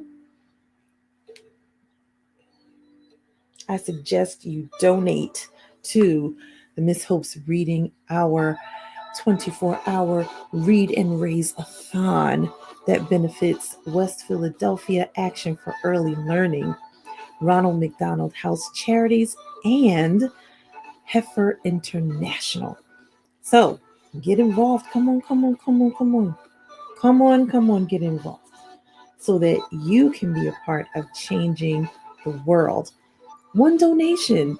I mean, it just amazes me every time I hear about Heifer International and how with one person, even the book that we read about Beatrice's goat, how they got one goat that was pregnant with two goats, and then one of those goats is able to be sold to someone else, or they could have given the goat to someone else so that they can then start their business with goats and the goat milk and the goat hair and things like that.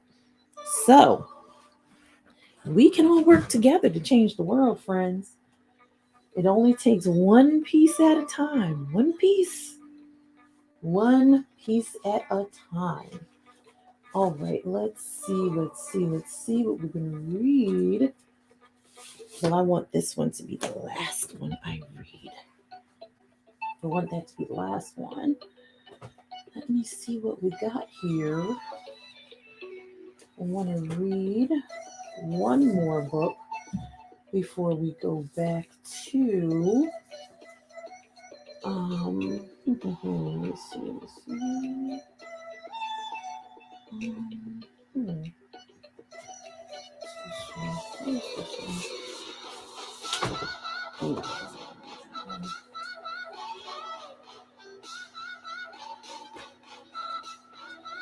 Hmm.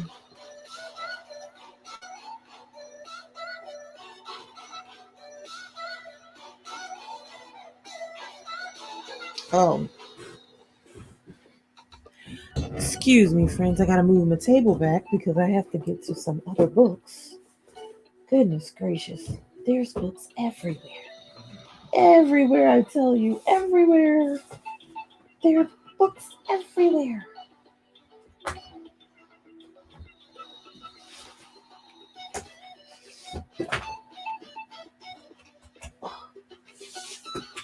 Okay, not that one. Let's see.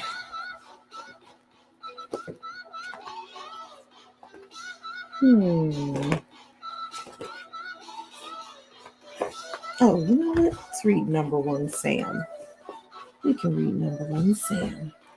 Now, this one right here, this book was, what do they call it? When this one was a surprise because I think I got this one from my school when I went to get books when I first was starting Miss Hope's Reading Hour. Didn't have any books at my house. And I was like, well, what am I going to read? So I found this book in actually the after school program office. And I saw it and I was like, well, I'll take it. And I was like, well, maybe this is like a really short book. Maybe it's not really good. It actually is pretty good. So this book is called Number One Sam. And the author is Greg Pizzoli. Number One Sam. Let's read it.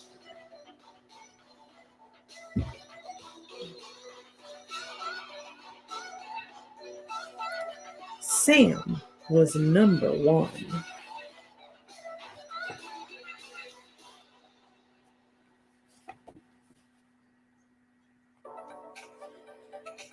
He was number one in speed. He was number one at turns.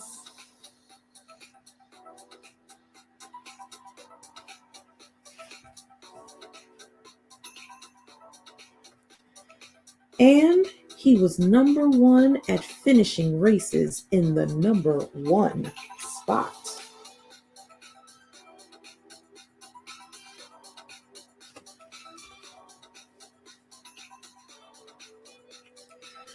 So on the day of the big race, Sam wasn't worried one bit.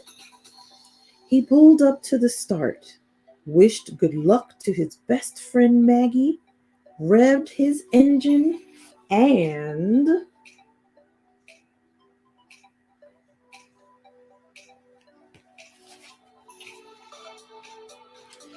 boom! They were off. Sam zoomed up to speeds and nailed all the turns. He and Maggie were neck and neck as they headed for the finish line. And then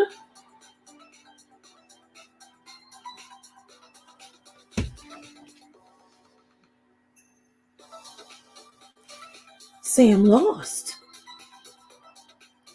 Everyone was cheering for Maggie. Everyone except Sam.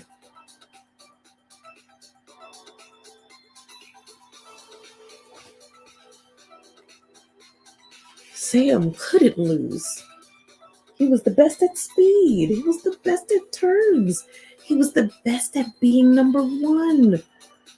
The night before the next race, Sam didn't sleep a wink.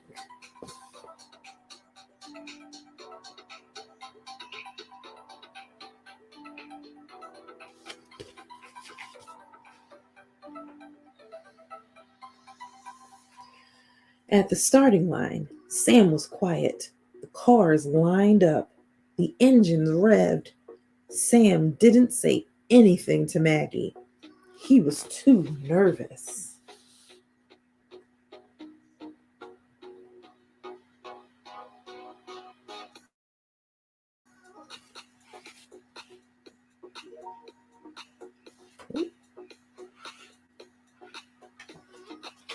In fact, he was so distracted, He missed the starting flag. Oh, man.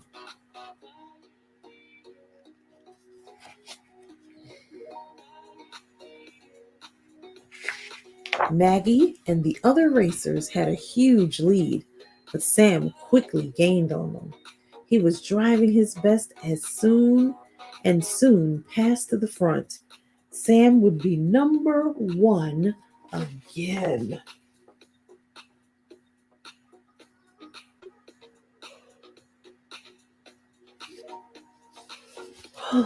Excuse me. But then he saw them.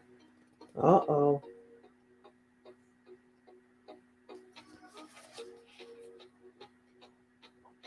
Five chicks crossing the track. He was headed right for them. Sam could steer around the chicks, but would the other racers see them in time?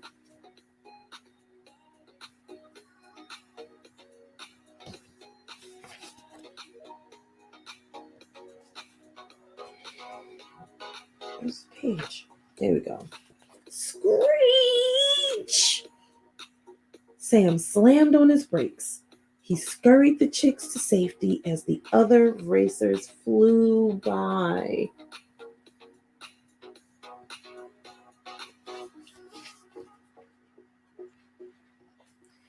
Sam finished in last place, the chicks thanking him the whole way. Sam was disappointed. As he approached the finish line, he heard people cheering for the other racers.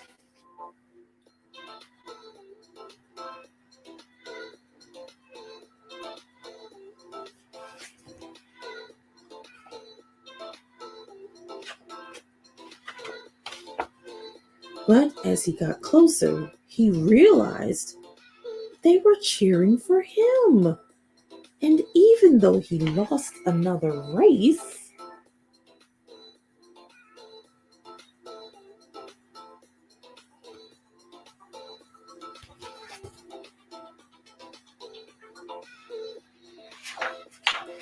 his friends still thought he was number one.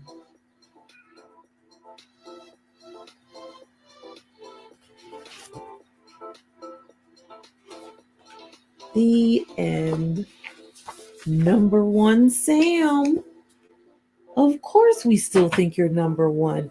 You didn't just think about winning. You thought about saving the poor little chicks, okay?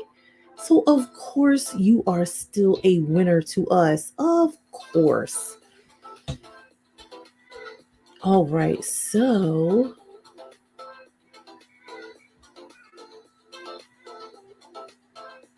let me share my screen. So first I have to find something else. Just a minute.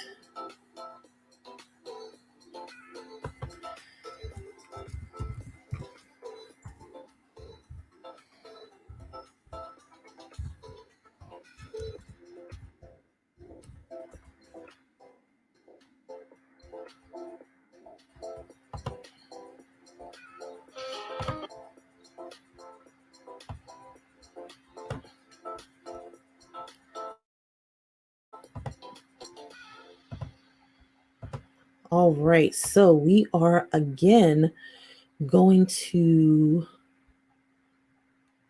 wait a minute, where did I put it? Oh, yes. We're again going to share my screen. Uh-oh. Almost did something wrong. I'm going to share my screen and share another excerpt of Belly Up by Stuart Gibbs.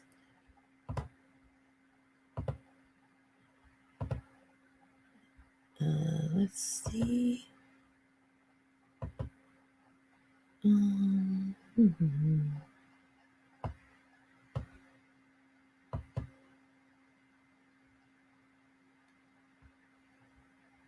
me see. Is that it? Yes, it is. Share. All right. Belly up, belly up, belly up.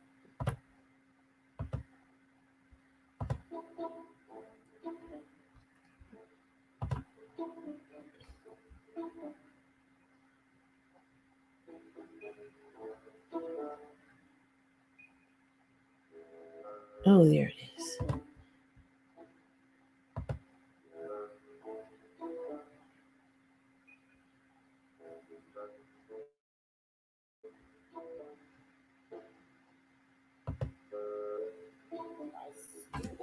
Upside down. By Stuart Gibbs. So far, we have found out that Teddy Fitzroy is not like the security, especially Large Marge, is not a fan of Teddy. His family lives at the zoo, but while he was getting in trouble with Large Marge, all of that had to stop because there is a mystery. Something has happened to Henry the Hippo, and we must find out what happened because he is belly up in the water. All right, let us get back to belly up.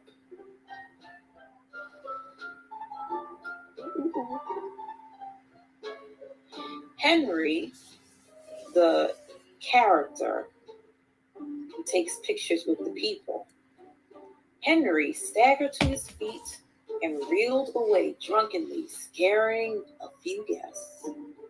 A hand clamped on my shoulder.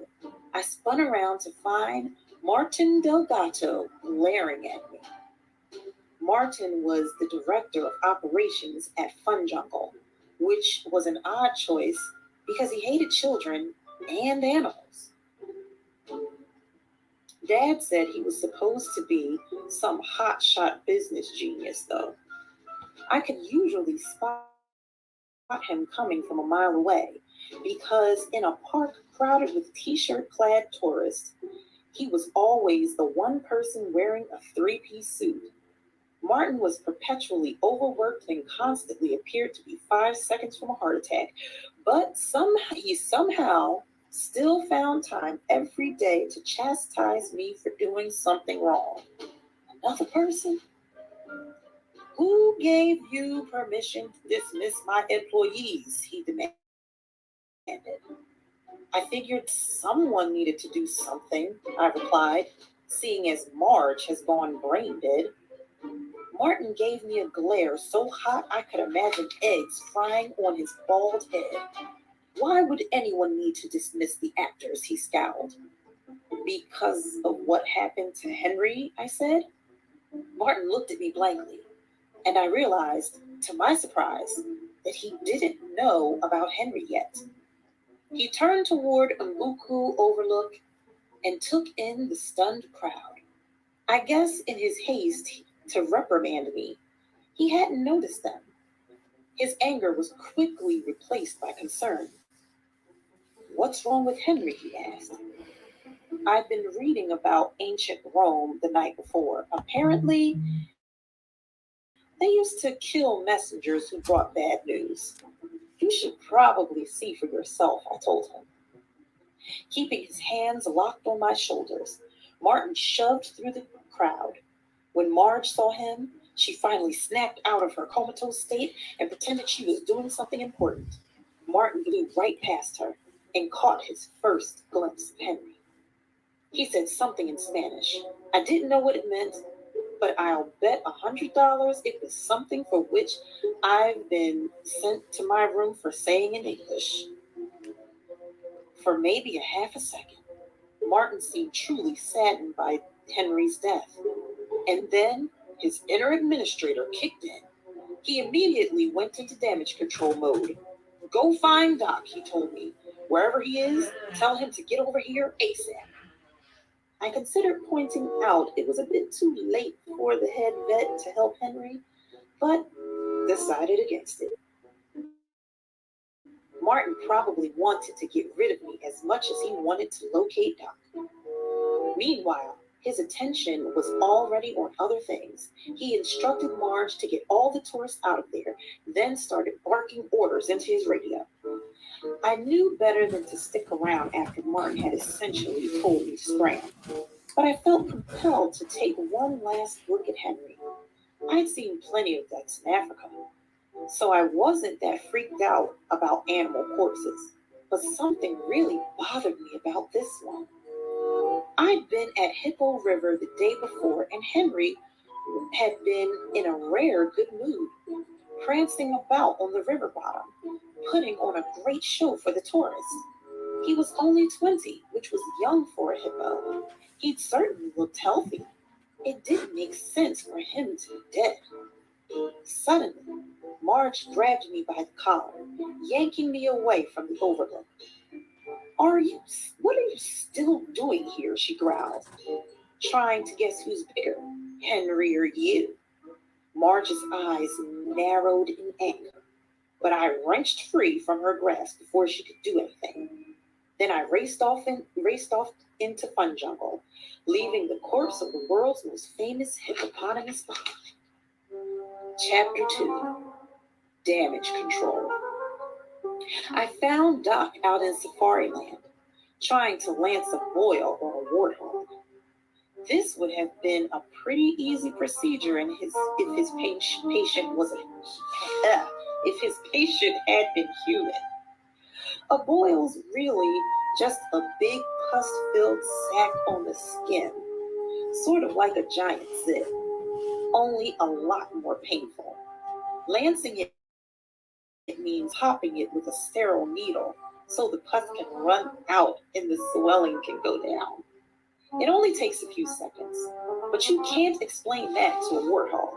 You can't say, if you hold still for a moment, I'll make you feel better. All the warthog knew was that it was in pain, it was angry, and the last thing it wanted to see was some guy coming at it with a big needle. For this reason, a lot of zoo vets would have just darted the warthog with sedative, waited for it to fall asleep, and then done the job nice and easy. But Doc wasn't like that. Mom and Dad both said he was one of the top vets in the country, maybe even the best. He'd run the veterinary hospital at the prestigious Bronx Zoo before Fun Jungle had lured him away. Doc hated using sedatives because it was tricky to get the dosage exactly right. If you gave the animal too little, it might wake up in the middle of the procedure and attack you. So most people tried to err on the side of caution. The problem there was, if you gave the animal too much sedative, it might fall asleep and never wake up again. Doc didn't like people a whole lot, but he really cared about animals. He hated the thought of one of them dying for no reason. So rather than take that chance, he and two of the biggest zookeepers he could find were out in the broiling sun trying to pin down the pissed off warthog and lance it without being gored by its tusks. It didn't look like the best time to inform Doc that Henry was dead. The men had been trying to subdue the warthog for a while with no success, and Doc was in a nasty mood. But then, Doc tended to be in a nasty mood most of the time anyhow. So I figured maybe he'd be too distracted by the warthog to get angry with me for bringing bad news. Doc had just backed the warthog into a corner of its paddock when I arrived. He was a tall man, well-muscled from years of overpowering animals, and baked brown from the long days in the sun, with a mustache so thick it looked like a woolly bear caterpillar had fallen asleep on his upper lip. He groaned when he saw me, though I didn't take it personally. Doc pretty much groaned in response to anyone approaching him. The only person he actually seemed to like was my mom. They'd met 15 years earlier, when she'd done a gorilla research apprenticeship at the Bronx Zoo. "Beat it, Teddy," he snapped. "I'm busy." Not sure what I'd ever done to earn Doc's distaste. I think merely being human was enough. "Martin told me to come and get you," I said. Doc's reaction proved he liked Martin even less than me. "Go tell Martin to go jump in a lake." "Henry's dead," I told him. Doc and the keepers were surprised enough to take their eyes off the angry warthog. They glanced at me for a moment to confirm I wasn't making a bad joke, then quickly returned their attention to their patient before he could make a run for it. "For how long?" Doc asked. "I don't know." "Well, guess." I checked my watch. It had taken me almost 20 minutes to track Doc down. First, I'd been told he was in the swamp, then Amazon adventure, and finally Safariland. I'd run myself ragged looking for him. 45 minutes, an hour maybe. Any idea why the old bastard croaked? "I think that's what Martin wanted to talk to you about. He wants to see you ASAP." "Why? Henry's dead. It's not like he can get any worse." "I don't know why. He just said to find you. Tell Martin to find a place for an autopsy, and I'll be along when I can." "An autopsy? Henry? Martin's not one like that." Doc smiled for what was probably the first time that day. "No, I suspect he won't like that at all." If it seems surprising that Doc wasn't upset by Henry's death, there was a perfectly good reason for it. Henry was the meanest zoo animal of all time. Hippos already have a reputation for being amongst the most foul-tempered members of the animal kingdom. But even keepers who had worked with hippos for years thought Henry was the nastiest one they'd ever come across. You couldn't have picked the worst animal to be the mascot of a multi-billion-dollar family theme park. His selection had been a colossal screw-up. To understand how it happened, though, you need to know how Fun Jungle came to be. Fun Jungle had been built by the Texas billionaire J.J. McCracken. J.J. always admitted he didn't know much about animals, but he knew a heck of a lot about making money. He'd been born dirt poor in a small town not far from where Fun Jungle now sat, and somehow managed to parlay a couple $100 he'd won in a poker game into enough money to make him the third richest man in America. The way JJ spoke about this, it sounded like anyone could do it. But the fact was, he had a gift. Whatever he invested in always made money. Dad often said that if J.J. McCracken set his money on fire, the next day, burned dollars would be worth more than gold. Despite being so rich, J.J. had a reputation as a friendly, folksy guy who'd never let having money go to his head. Instead of wearing fancy suits, he preferred blue jeans and sweats. Rather than live in some Beverly Hills mansion, he had a ranch in Texas Hill Country near his hometown. He drove a pickup truck instead of riding in a limo and preferred barbecue to sushi.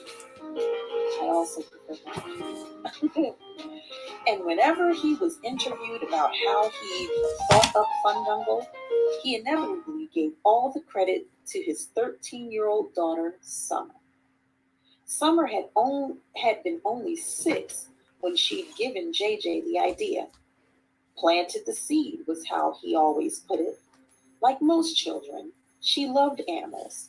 So when her dad had given her the choice of going anywhere in the world on vacation, she asked to go on safari in Africa. JJ had agreed, but then learned no safari company would take anyone under age 7, no matter how much he was willing to pay. When he wrote this news to Summer, she was devastated. Why wasn't there any place for children to go on safari in America? She'd asked. Good question, her father had replied, and decided to build one. Of course, J.J. McCracken wouldn't have built Fun Jungle merely to please his daughter. No, he smelled profit. His research staff quickly discovered that zoos and aquariums attracted more than 500 million visitors in America each year, more than all sporting events combined. So then, JJ reasoned if he built a zoo impressive enough to siphon off only a fraction of those people, he'd make a mint. To lure all those tourists, however, Fun Jungle had to be more than just a zoo. It had to be a theme park as well. A place people would be willing to cross the country to see. A place they'd visit for days on end. A place they'd want to come back to every year. JJ declared that Fun Jungle should be a combination of the San Diego Wild Animal Park and Disney World, and then proceeded to steal ideas from each. Safari Land, for example, was directly copied from San Diego. Several massive enclosures, each more than a square mile in size, held hundreds of animals living together in a facsimile of the wild. There were 2 ways to see it. You could take a 30-minute monorail ride around the perimeter, or for an extra $100 per person, you could take a personal safari inside the enclosure. You travel in a Land Rover with a guide and only a few other people. I'd gotten to do this for free with my parents before the park opened, and I have to admit, it was darn close to going on safari in Africa. Maybe even better, because at Fun Jungle, they let you feed the rhinos apples by hand.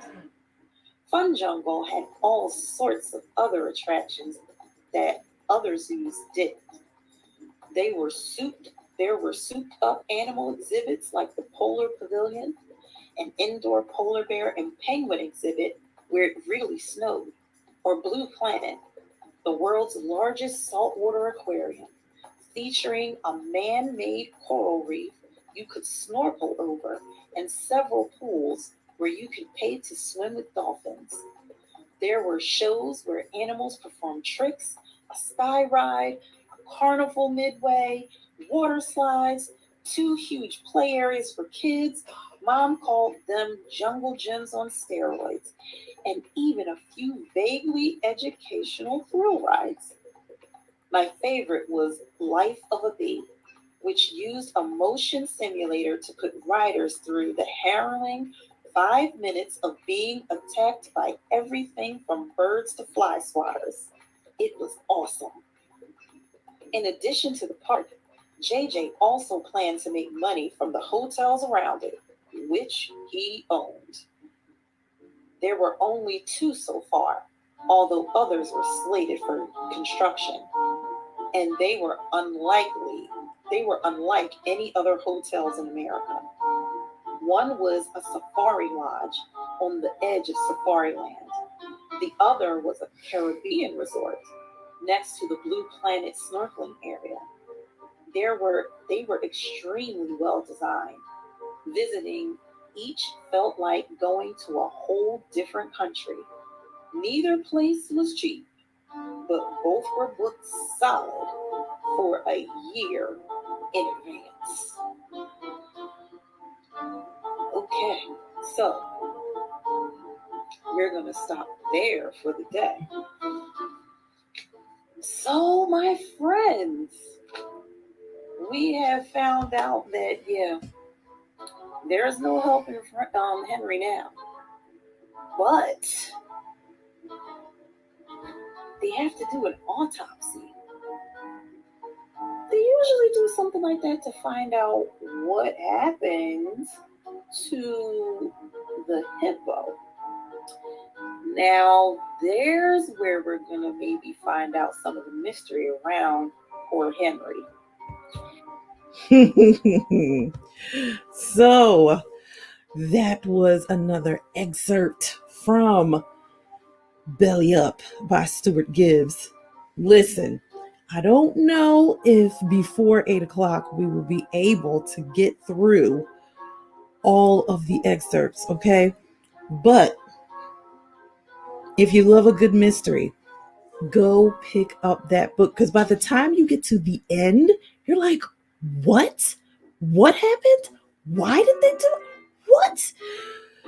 That's pretty much where I was and we were when we first read about Henry the Hippo, okay? So, wait a minute, what? Wait a minute, what? So, friends, thank you so much. We have received more donations. So let me check our total now. So let me look. Okay. Let me look on my phone because I want to get it right. I want to get it right. So combined with what we have on GoFundMe and what was sent to me on Cash App, we have raised, all of us together. Now remember, still going to keep it up for 2 weeks after today. We have raised $385. $385. Now, to other people, that's nothing. No. To me, that is something, because this is the first time we've ever done anything like this. The first time doing a 24-hour read and raise read-a-thon. First time ever. So I see it as successful because I didn't know whether there would be any donations. And before we even started, I had 2 people who donated, okay? So I see this as a huge success, and I look forward to even more over the next 2 weeks. I'm looking forward to it. And Miss Hope's Reading Hour will be donating, okay? We will be donating because I'm not going to ask you to donate, and Miss Hope's Reading Hour is not going to donate. That's the same thing that happened with the 12 days of donations. I was asking people, you know what, go to these websites, find out about these organizations, and donate. And Miss Hope's Reading Hour will be donating as well. So Miss Hope's Reading Hour donated to all 12 of those organizations. And we will be doing the same thing on this one. We will be donating, okay? So unfortunately, I wasn't able to really do it because I was reading all night. So reading all day and orchestrating this whole thing. So, but after I get some much needed rest, I will be donating. So, my friends, since we are talking about how we can change the world, let's talk about some people who are working to change the world, or who have changed the world in in certain ways. So our first book that we are going to read, some people who did some great things. Our first book that we are going to read now is going to be Superheroes Are Everywhere. Superheroes Are Everywhere. This book is by Kamala Harris, illustrated by Michelle Renee Rowe. And we read a book that was illustrated by her during this time. I just can't think of what that book was right offhand, but we did. So we will be reading this book by Kamala Harris.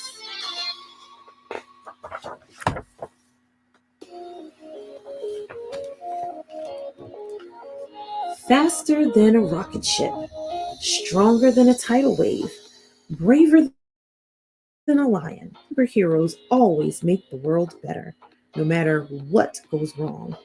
Whenever there's trouble, superheroes show up just in time. When I was a kid, I was sure that superheroes were everywhere, blending in with regular people, ready to do good at a moment's notice. I was determined to find them, so I started my superhero search right at home.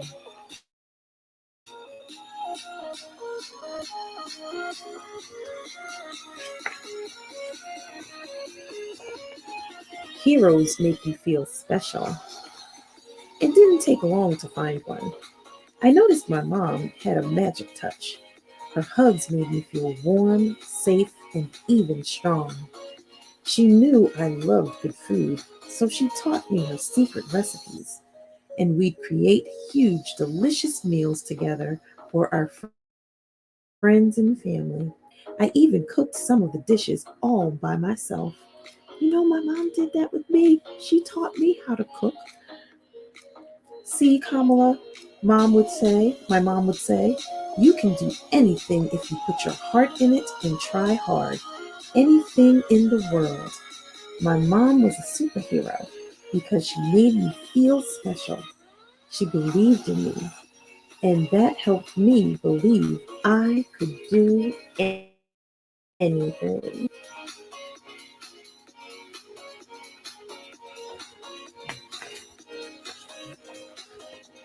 Heroes are people you can count on.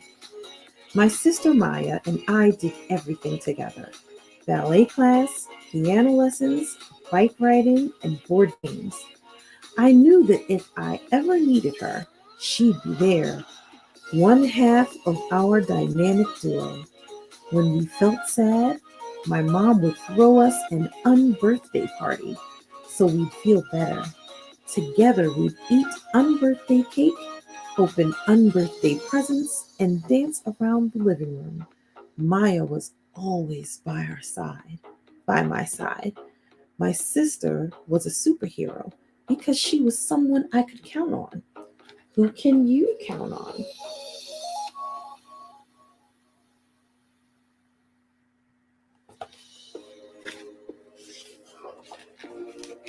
Heroes make you feel brave.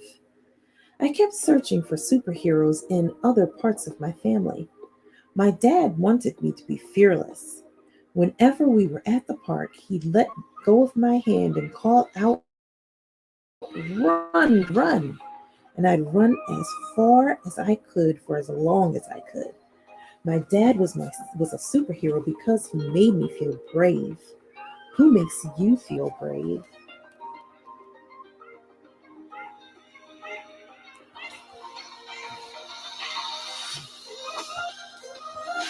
Heroes stand up for what is right. My grandmother was one of the smartest people I've ever met, and she used her smarts and her voice to speak out for women who were being hurt and to teach them how to stay healthy. My grandfather used his voice to make India a free country. All of my grandparents in India and in Jamaica were superheroes for standing for what's right. Who stands up for what's right in your life?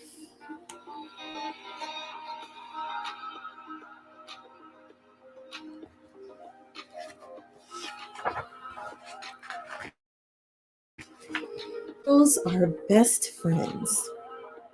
My best friends and I cared about each other. When I was in kindergarten, I told a boy to stop teasing one of my best friends. And another time, that best friend helped me when I fell on the playground. We all wanted to feel safe at school. My best friends were superheroes because they made one another feel safe. Who are your best friends?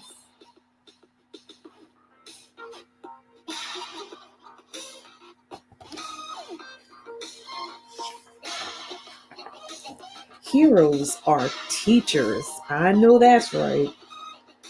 I loved my first grade teacher, Mrs. Wilson. She taught us about plants and flowers, sang songs with us from cultures around the world, and revealed how tadpoles turned into frogs. Teachers like Mrs. Wilson are superheroes because they show us the whole wide world and help us chase our dreams. Who are your favorite teachers?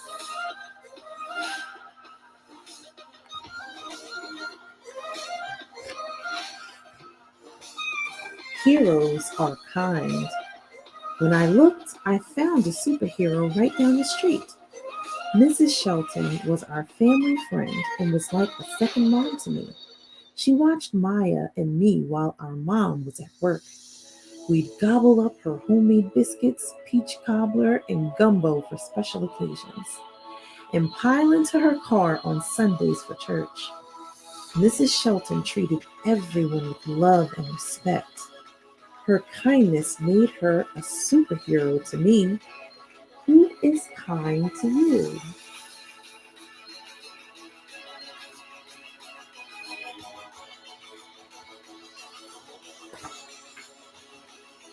Heroes explore with you. Aunt Lenore and I chased fireflies and caught them in jars.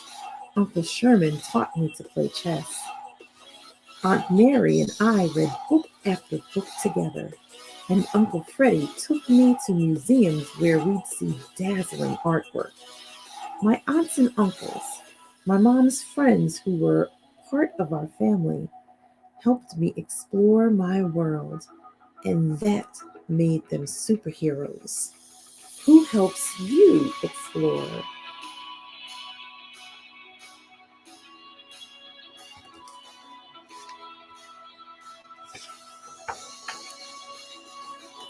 Heroes work hard. Even as I got older, I kept searching for superheroes. When it was time for me to go to college, I was excited to go where my Aunt Chris went to study, at Howard University. My grandmother hadn't had the chance to go to college, but she encouraged her kids, my mom and my aunts and uncle, to study hard, and they did. My mom became a scientist. My uncle Baloo is an economist. My aunt Salala is a doctor. And my aunt Jimmy works with computers. They were superheroes because they showed me by working hard I could be whatever I wanted to be when I grew up. Who do you know who works hard?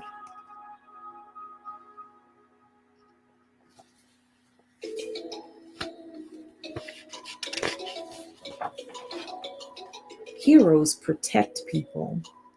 After college, I wanted to become a lawyer like some of the people I looked up to. Thurgood Marshall, Constance Baker Motley, and Charles Hamilton Houston. They fought in court because they knew that people aren't always treated equally, but should be. Like them, I wanted to make sure that the law would protect everyone. These lawyers were superheroes because they protected people by using the power of words and ideas. Who protects you?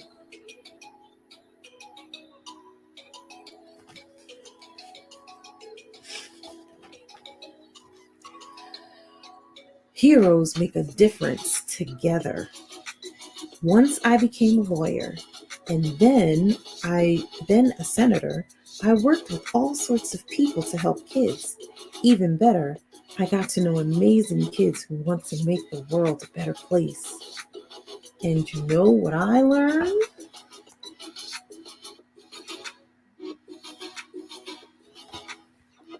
Let's see. Heroes are you. Superheroes are everywhere you look, even inside of you. Are you kind and brave and curious? Are you a best friend? Do you share? Do you treat people fairly? Do you lend a hand when other people need help? You're a hero by being the very best you. Now that's pretty super.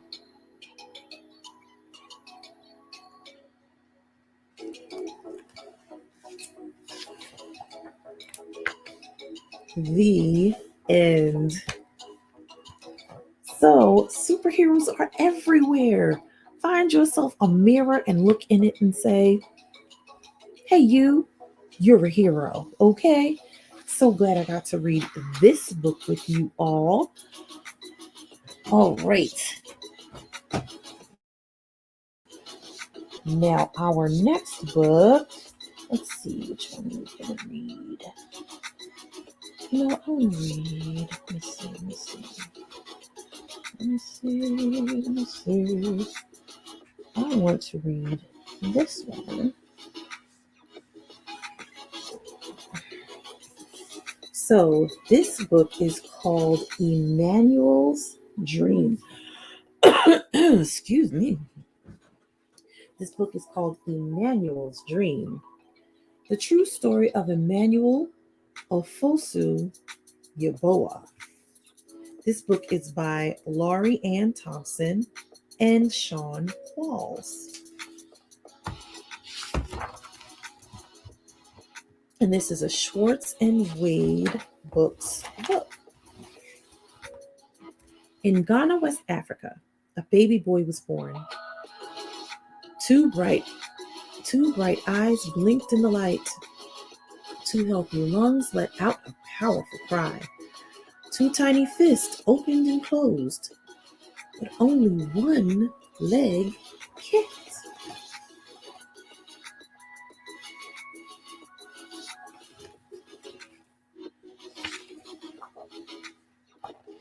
Most people thought he would be useless, or worse, a curse. His father left, never to return, but his mother had faith. Her name was Comfort, and she named her first child Emmanuel, meaning God is with us.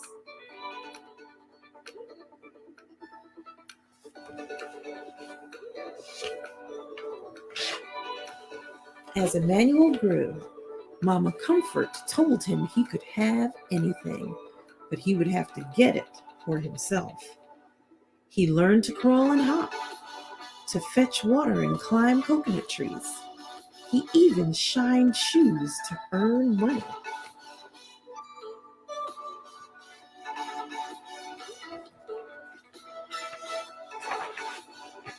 Most kids with disabilities couldn't go to school. Still, Emmanuel's mother carried him there until one day she said, "You are too heavy."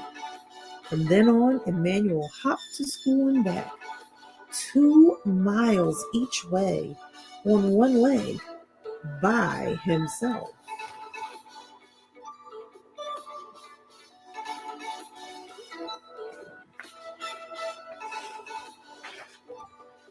At first, nobody would play with him, so Emmanuel saved his money and bought something none of his classmates had, a brand new soccer ball. Of course, he would share it, if he could play too. Lunging and spinning on crutches his grandmother had found for him, and kicking the ball with his good left foot earned Emmanuel their respect.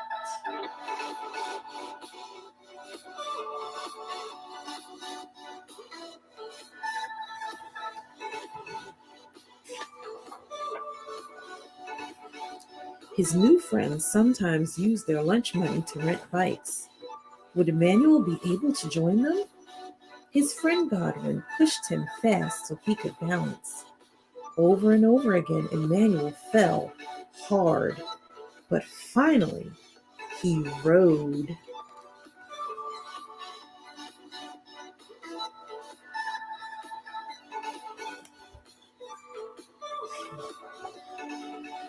When Emmanuel was 13, Mama Comfort got very sick. She could no longer sell vegetables at the market, and Emmanuel's sister and brother were too little. He would have to support them. Against his mother's wishes, Emmanuel snuck out and boarded a midnight train to the bustling city of Accra, 150 miles away, alone. He didn't know it then, but it would be 2 years before he saw his family again. Emmanuel arrived full of hope. There were so many people, but no one would hire him. Shopkeepers and restaurant owners told him to go out and beg, like other disabled people did. Emmanuel refused. Finally, a food stand owner offered him a job.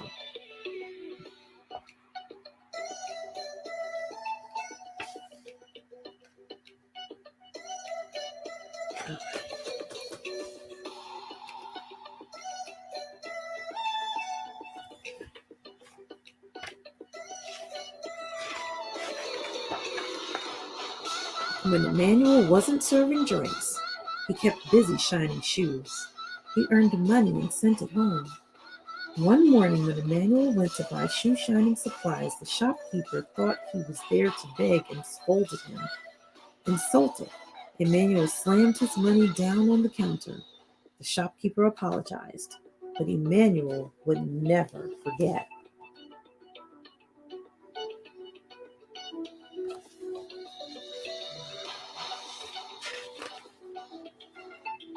When Mama Comfort grew sicker, Emmanuel went home to be with her.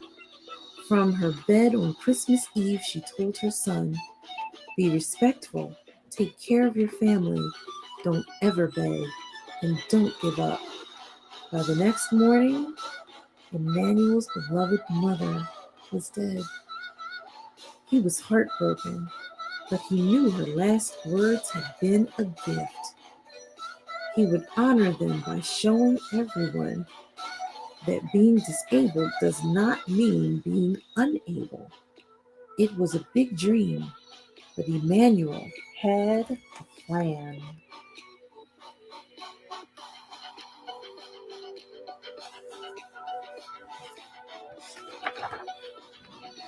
Emmanuel had a sharp mind, a bold heart, and one strong leg. All he needed was a bike. At first, no one would help. They thought his plan to bicycle around Ghana was impossible. Emmanuel wrote to the Challenged Athletes Foundation all the way in San Diego, California. They sent him a bike. Plus a helmet, shorts, socks, and gloves.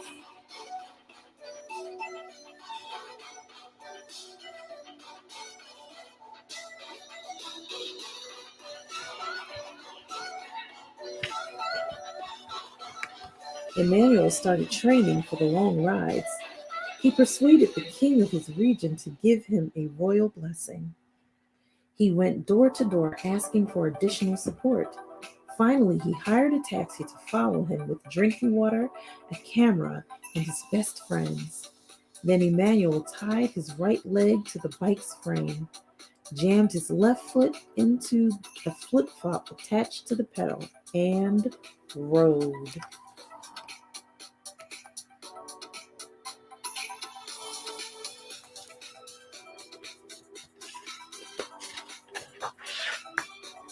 Emmanuel pedaled through the bustling city of Accra. He pedaled through rainforests, over rolling hills, and across wide, muddy rivers. He pedaled past opium forests and plantain farms, and through the market city of Kumasi. He pedaled as trucks roared past on narrow highways, and wild animals stalked his thoughts. He pedaled through vast grasslands and into the ancient city of Tamale. He rode up, down, across, and around his country, proudly wearing the colors of its flag on a shirt printed with the words, "The Pozo," or the disabled person.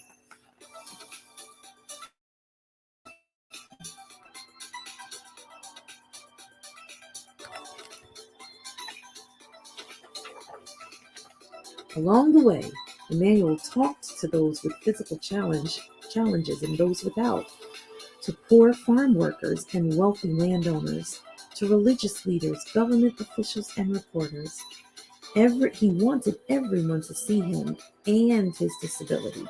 He wanted everyone to hear him and his message.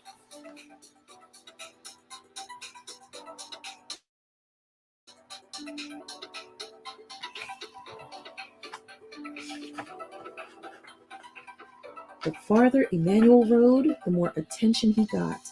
Children cheered. Able-bodied adults ran and rode along with him. People with disabilities left their homes and came outside, some for the very first time. The young man once thought of as cursed was becoming a national hero. Talk about heroes, right?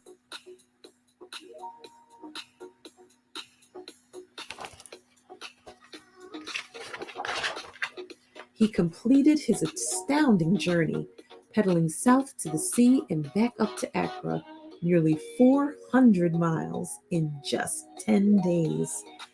But Emmanuel's success goes even further than that. He proved that one leg is enough to do great things, and one person is enough to change the world. Awesome book. Heroes showing you can do anything. Isn't that what Kamala said in her book?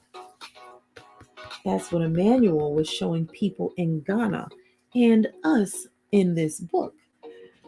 All right, so we are getting close to that final hour. Okay, so I want to share one more time the videos about our organizations that we are raising money for. I want to share these videos with you one more time so you know where your money's going. I'm going to share one more time. I want to share one more time with you all who we are raising money for.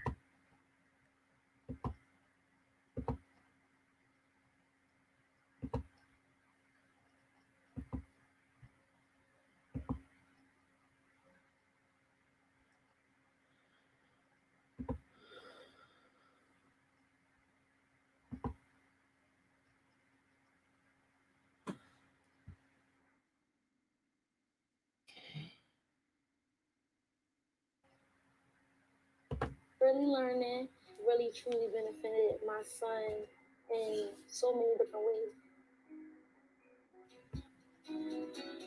My name is Maria Walker, and I'm Project Director for Drexel University's Action for Early Learning. Action for Early Learning is a Drexel-led collaboration of social service, educational, and community agencies working together to create a support system for families in West Philadelphia, particularly in the Promise neighborhood, to increase quality education improvement. I'm representing Delaware Valley Association for the Education of Young Children as the Alliance Manager for Action for Early Learning. Action for Early Learning Alliance for Child Care Managers is made up of 23 early childhood programs in West Philadelphia. We bring the center directors together along with teachers sometimes to the Dornsife Center. And our focus and goal is assisting the early childhood programs in continuous quality improvement. It helps with my staff with professional development, management for classrooms. I was able to grow within the last 3 years being part of the Alliance and having great mentors, working with our facility. It's helping Taylor's Learn Academy to prepare our children for a better future. Teachers and directors are trained to make sure that young children ready for kindergarten. It's a big difference because that child who has not used early childhood education, he starts off behind. Action for Early Learning has a very strong focus on early literacy. Functional literacy is on the rise, and we need not let these children from 0 to 8 that's coming up right now be that way. So we were able to have a partnership with Read-A-Thon. Their dream and our dream was just to get books in the hands of every single organization that had touch with children. To just improve the quality of the centers wouldn't be enough. If the community didn't buy into it, and if parents didn't understand the reason why it's important to improve those centers, the children wouldn't benefit from the work.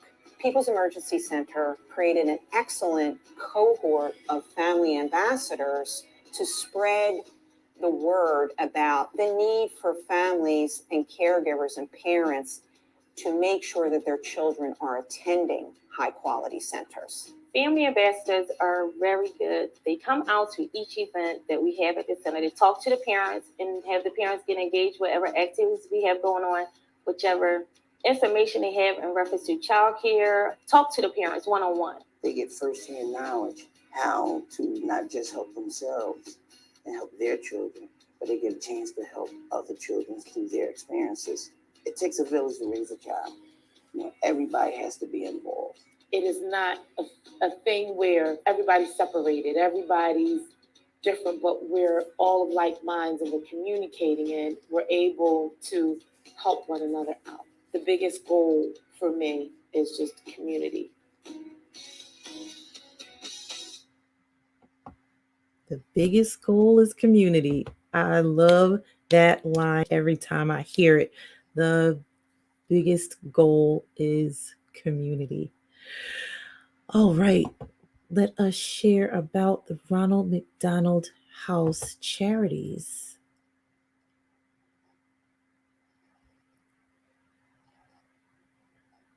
I actually want you to hear from the creator of Ronald McDonald House Charities. I want you to hear from her. Let me share my screen again.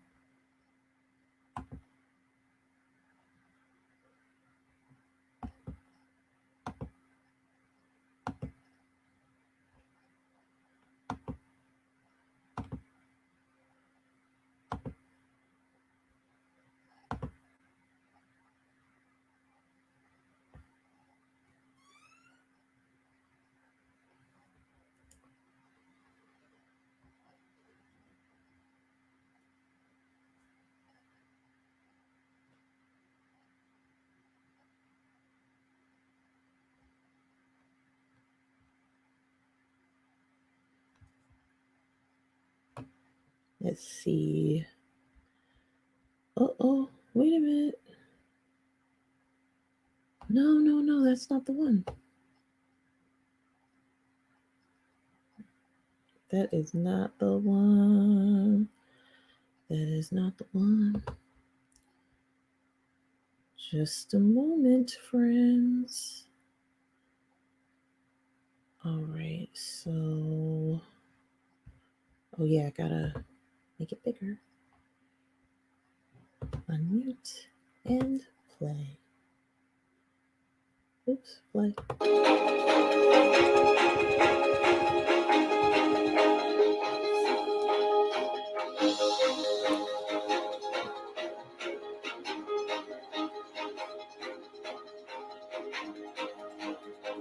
So Audrey, the reason why we're here is because we've done lots of taping and lots of stories with you, and there are a couple thousand people coming together, and we want them to know what you were thinking when you thought of the Ronald McDonald House and some things that you always want them to remember.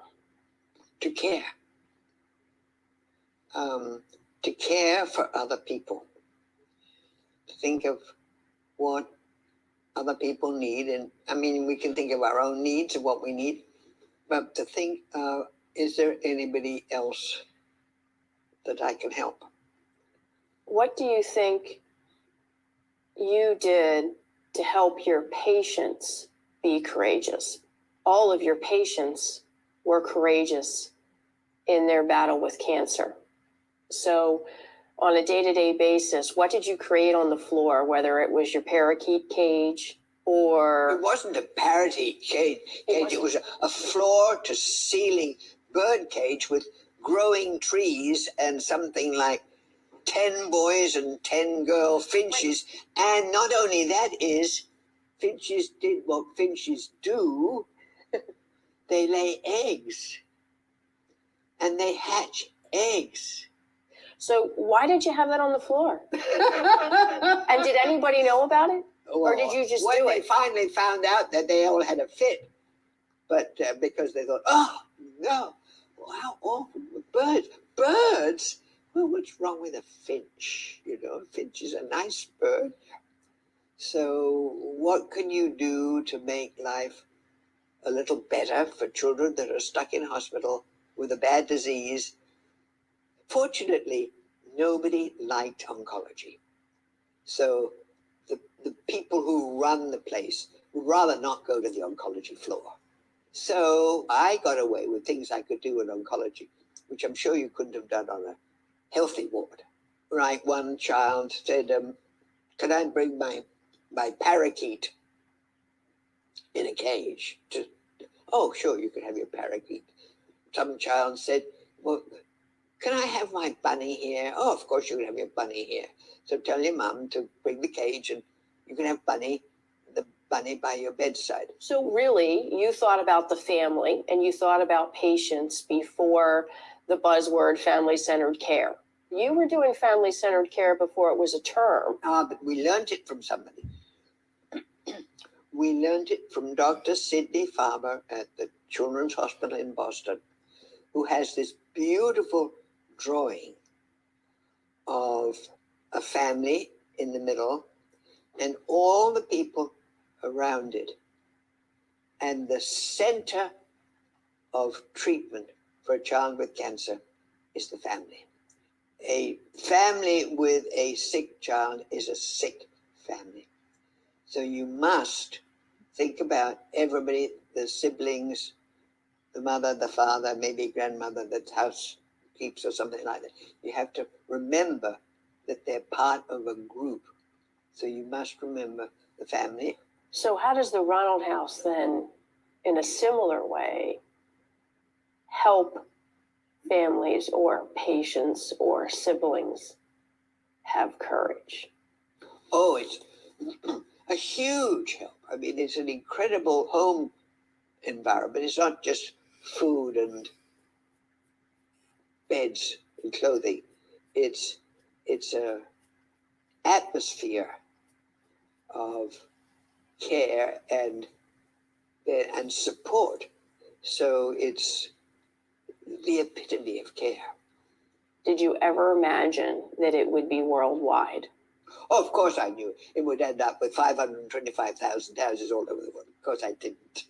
I mean, how could I possibly think that? So what was it every single day that you focused on that kept you motivated and moving forward? I guess I was single-minded. Single-minded? Yeah. Single-minded on reaching the goal?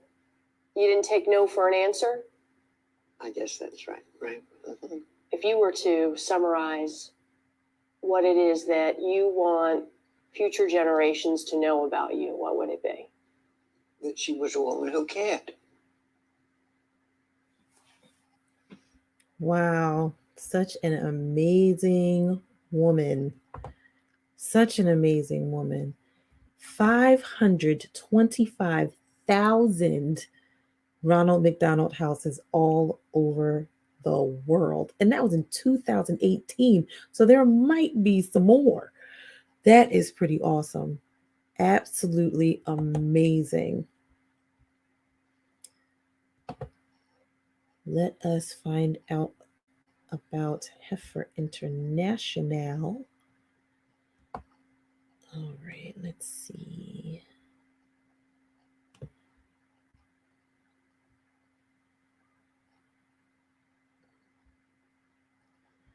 I'm going to show the Heifer USA story. In the American imagination, the family farm still exists as... So you can see that Heifer International is not just helping people in other places in the world, but they are helping right here in the United States of America.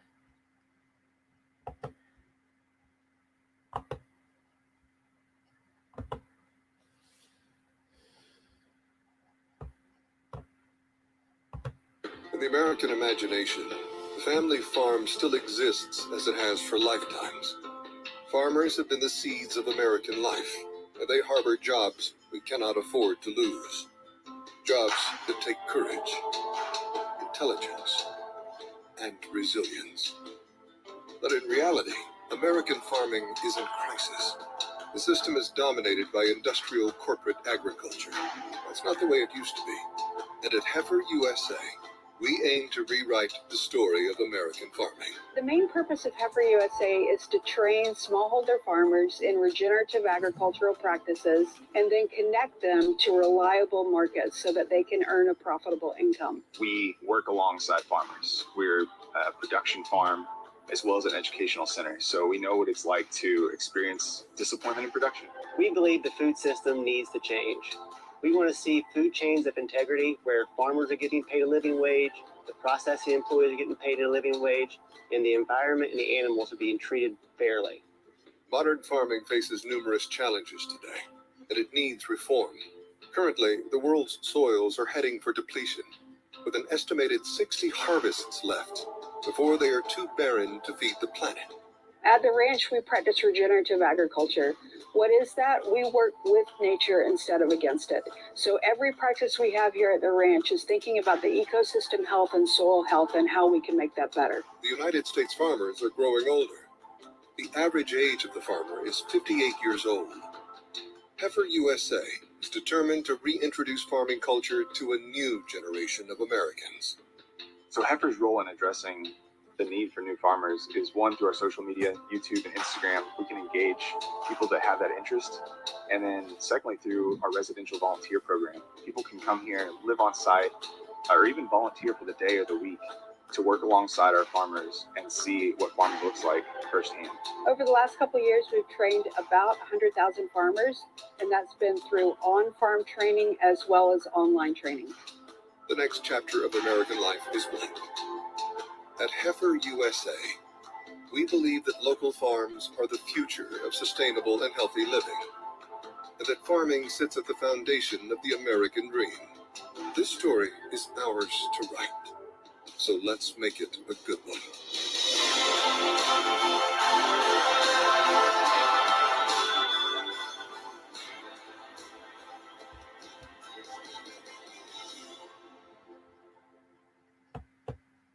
So those are the 3 organizations that you will be donating to when you go to the GoFundMe and donate. So on all of my pages, on my personal page, on my Miss Hope's Reading Hour group, and on the Instagram page, there will be the link so that you can donate and continue to donate for the next 2 weeks to the GoFundMe that will benefit these 3 awesome organizations. So it is now time for another excerpt of, wait a minute, let me see.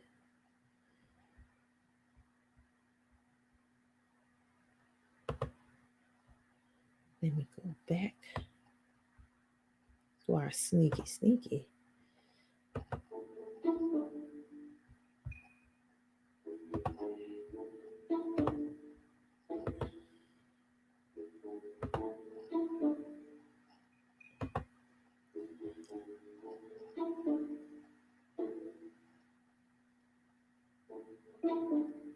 Let me see.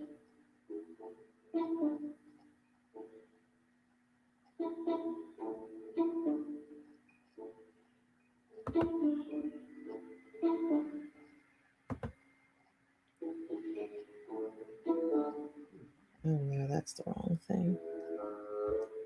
That is the wrong thing.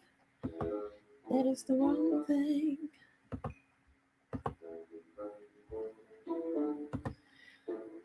Let's find out some more about this belly up.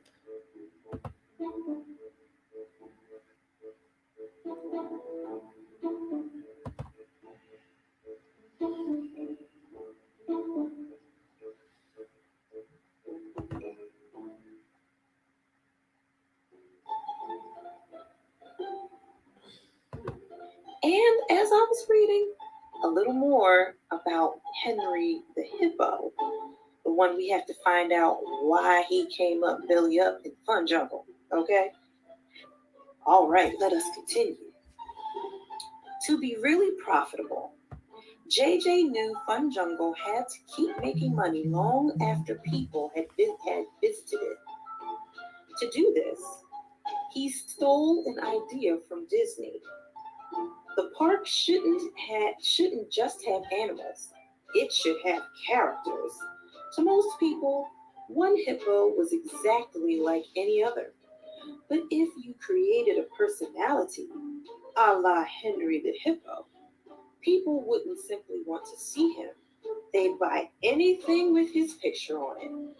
Now, even if you didn't know Henry was a jerk, it still might have seemed like a bad idea to make a hippopotamus the cornerstone of a merchandising empire. After all, as mammals went, hippos were fat, dangerous, and not particularly attractive. But merchandising wasn't about selling reality. As JJ often pointed out, incorrectly, Mickey Mouse is just a rat in suspenders. The real reason for selecting Henry as the mascot had far more to do with television than biology. JJ knew all along that it would take years to build Fun Jungle, so he decided to create excitement about its inhabitants well ahead of time. He already owned a cable TV network, so he ordered the employees to develop an animated series called Fun Jungle Friends.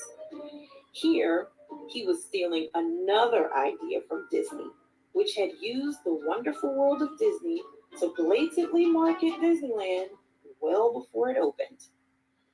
It was a good idea to steal, though.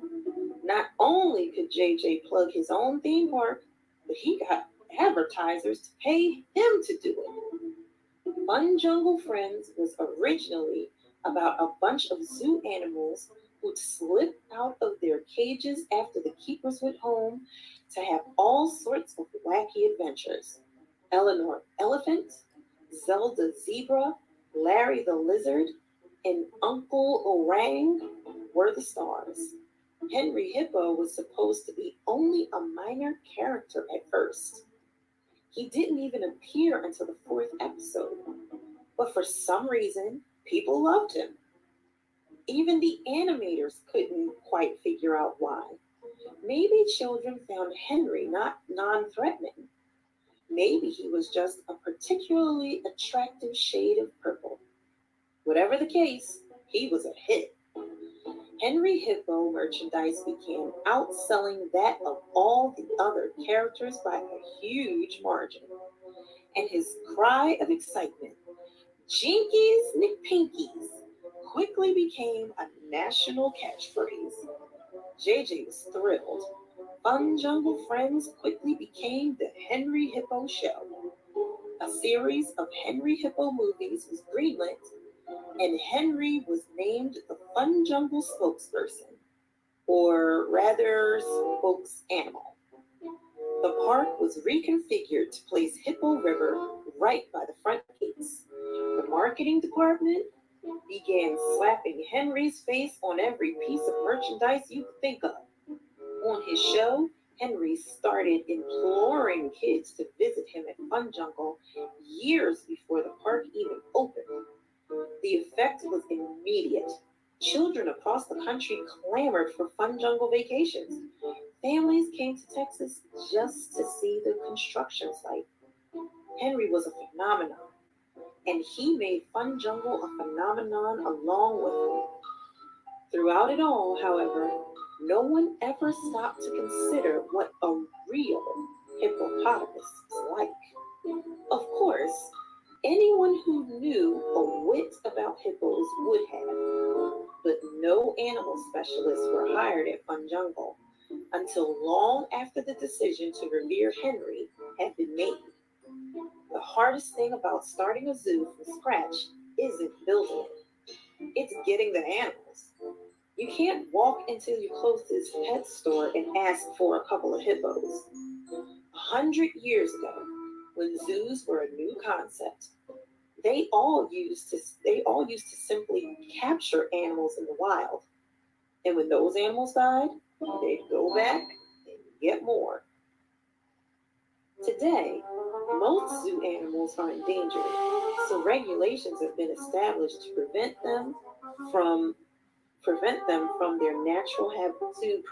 taking them from their natural habitats.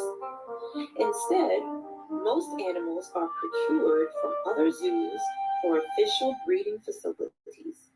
These places aren't like puppy farms, though, churning out new animals as fast as they can. Hippos only gave birth to 1 or 2 young a year, tops. Hippo River had enclosures for 4 hippos, but it wasn't until construction was almost completed that anyone discovered procuring even 1 hippo might be difficult.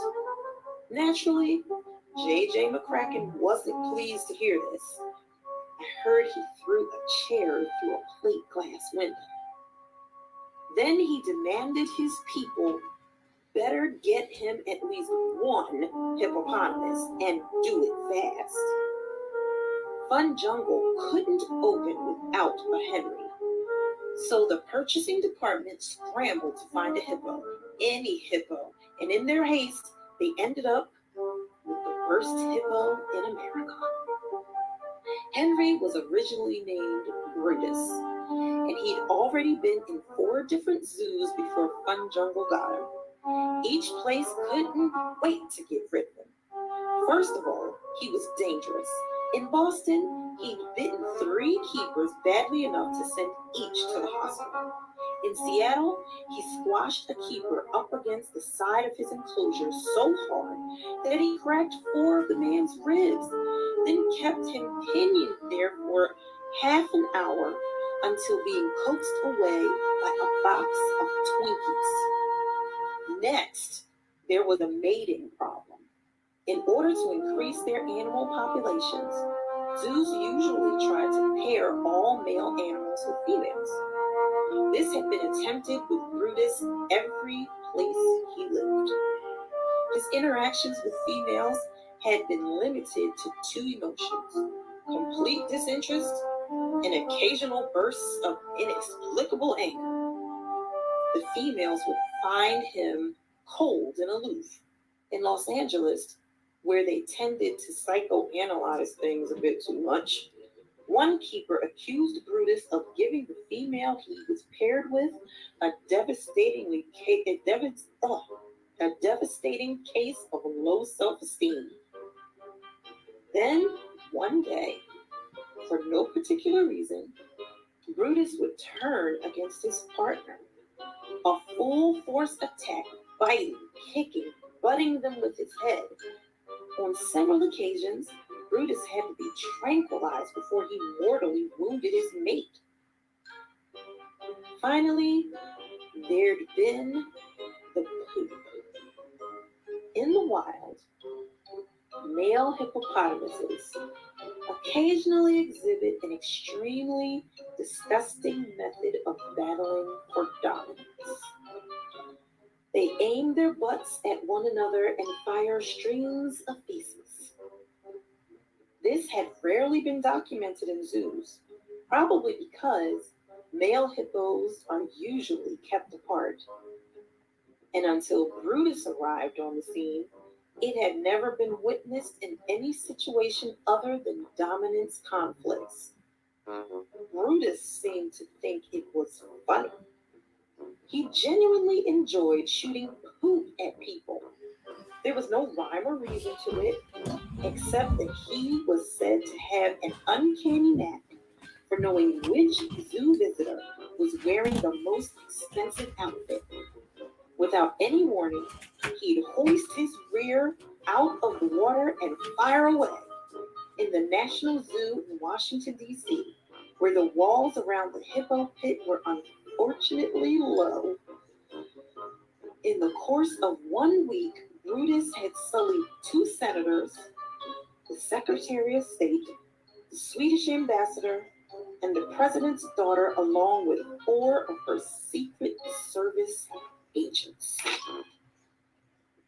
After that, even the conservation-minded National Zoo Association had given serious consideration to putting Brutus to sleep. Fortunately, a small circus had offered to buy him. They put up with him for only 2 months. He'd bitten 3 clowns and had taken to firing feces at the audience every time he was brought into the center ring. The circus owners were ready to feed Brutus to the lions when they heard Fun Jungle was desperate for hippopotamus. The owner quickly fudged Brutus's records, claimed he was an entirely different hippo, and didn't feed him for 3 days before the Fun Jungle purchasing department came to visit so that he couldn't sort him. The circus offered him for a song, and Fun Jungle snatched him up in a second. The hippo was renamed Henry and delivered to Fun Jungle with great fanfare. The marketing department turned Henry's journey across the country into a national media event. They made no secret that Henry had been bought, or rather rescued, from a circus.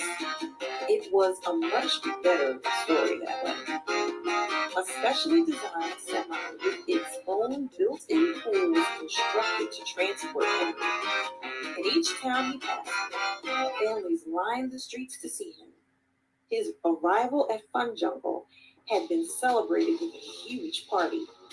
Even though the zoo wasn't open yet, thousands of people had come to get their first glimpse of Henry and consume a giant hippo-shaped cake.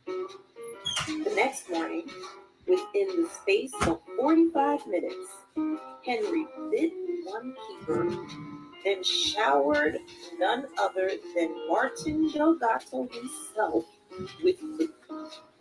It was at this point that Doc, who knew Brutus's reputation, determined that Fun Jungle had been hoodwinked. Martin was livid. J.J. McCracken was even angry.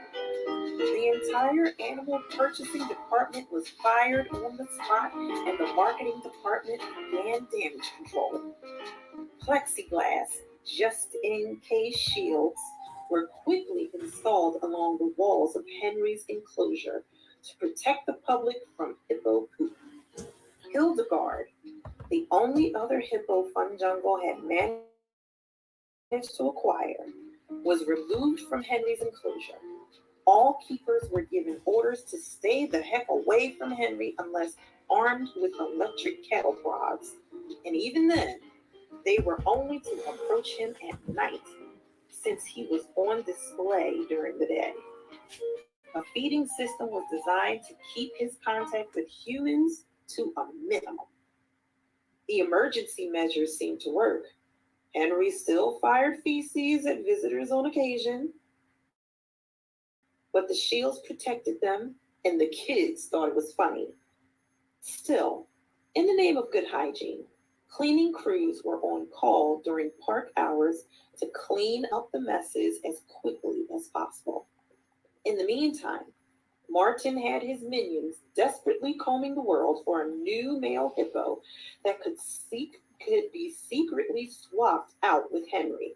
After all, to humans, all hippos basically look the same. People could usually tell the difference between a male and a female, which was why Fun Jungle's administration hadn't tried to pass Hildegard off as Henry. Although, believe me, they'd thought about it. But no one would really know if Henry had suddenly been replaced with another male. SeaWorld did it all the time with killer whales. Some of the parks were on their 10th Shamu already. If the new Henry had already been found, the death of the old Henry probably wouldn't have bothered many people at park. No one there had liked Henry, not even his keepers. But his death now, so shortly after the park had opened, was most likely going to be a public relations disaster. By the time I returned to Hippo River, damage control was well underway. Temporary fences had already been erected around Henry's paddock, and signs were posted every 10 feet announcing, "Sorry, this attraction is temporarily closed to improve your enjoyment." Ironically, the only signs Fun Jungle had with this message featured Henry Hippo. The phalanx of young employees had been deployed to allay any concerns guests might have. Any guest who asked about Henry was told he was off display due to medical reasons. Any guest who complained he was dead was immediately refunded their entry fee and given a coupon for 10% off Fun Jungle merchandise to boot. Meanwhile, a crane was being brought over from one of the construction sites to hoist Henry's body out of his pool the moment the last visitor left for the day. Martin was in the midst of everything, working 2 cell phones at once. He frowned when he saw me approaching alone. "Where's Doc?" he demanded. "Doing surgery on a warthog." "Now? Did you make it clear to him how urgent this situation is?" "Yes, but he said Henry's not going to get any better."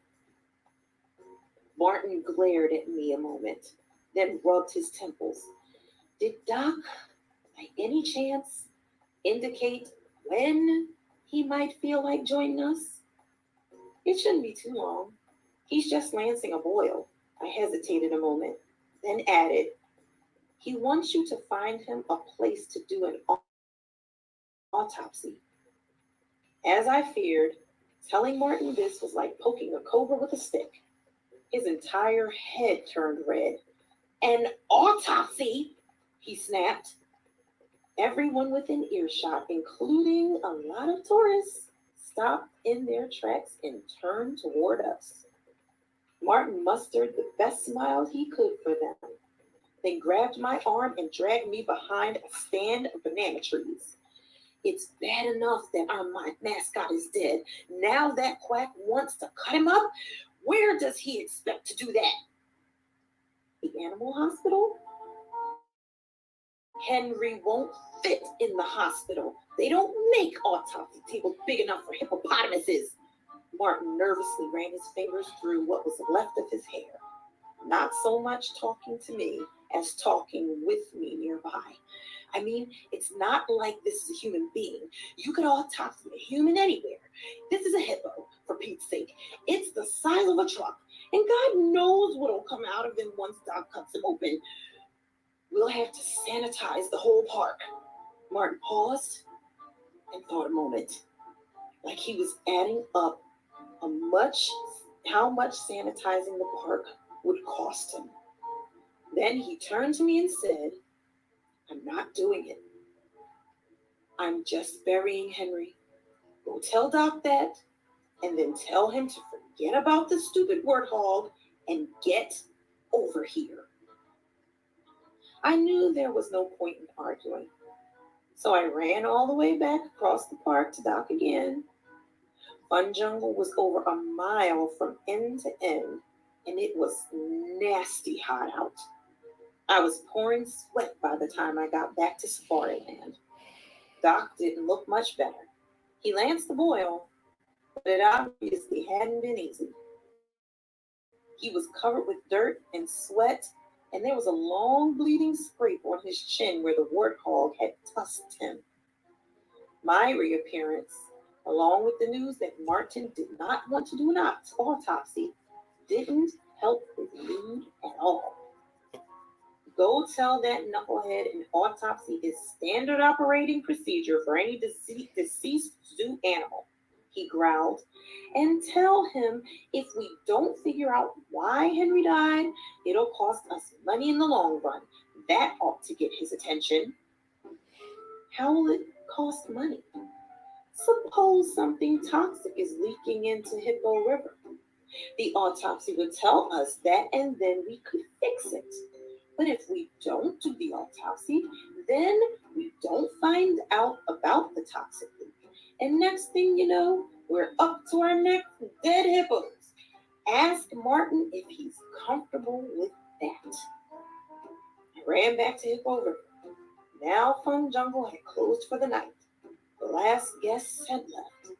Usually the stores by the entrance stayed open an extra hour to give the guests a chance to spend every last penny they had on Fun Jungle merchandise. But Martin had ordered everything shut down early that night. The crane had arrived, and the strongest employees at the park had wrapped a huge metal sling around Henry. Now the hippo's massive, dripping corpse was being winched out and loaded onto a flatbed trailer. The local news stations had gotten wind that something was up. News vans were parked right outside the front gates, and park security was shooing camera crews away from trying to film the crane over the wall. I could see Large Marge go up on the ladder, swatting the cameramen with a rolled-up newspaper. I found Martin and told him Doc's argument. He grimaced at the thought of more dead hippos, then reluctantly conceded Doc was right. Great, he muttered. One more thing I have to deal with. I thought of some places big enough to autopsy Henry, I told him. I'd had plenty of time to mull it over while running back and forth across the park. The employees' cafeteria is huge, plus the floor's linoleum, so it wouldn't be too hard to clean. Martin shook his head violently. No way. If the state health inspectors found out we've had a dead hippo anywhere near the food, they'd shut us down. Does it have to be indoors?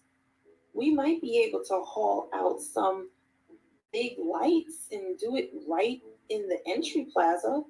Not a chance. It's only a matter of time before the news copters get here. I'm not letting them film it.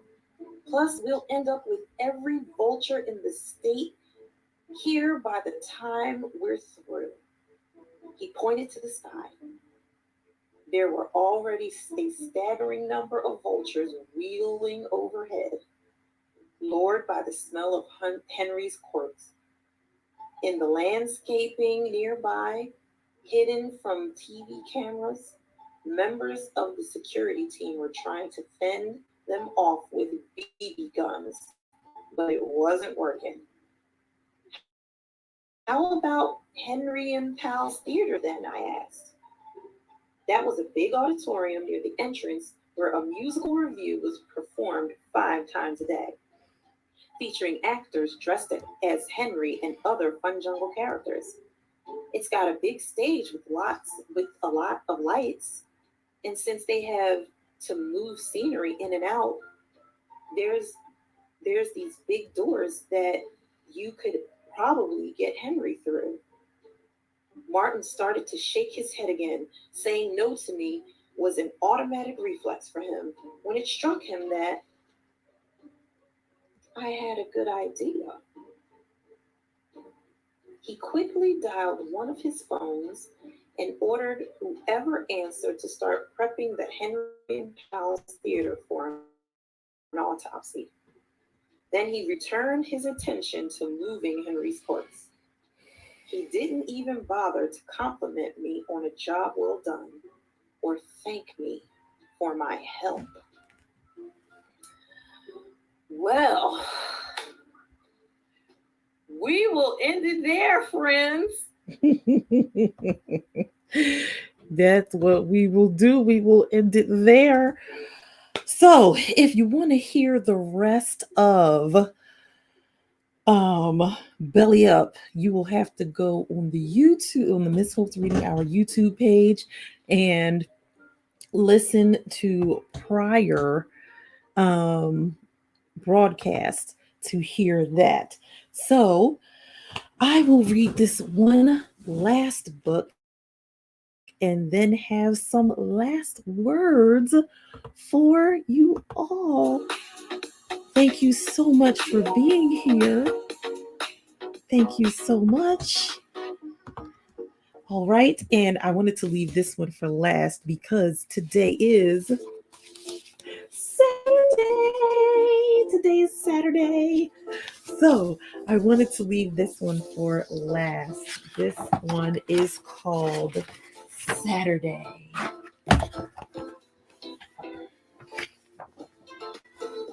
Oh, yes. This book is by Oge Mora, and it is a Little Brown and Company book.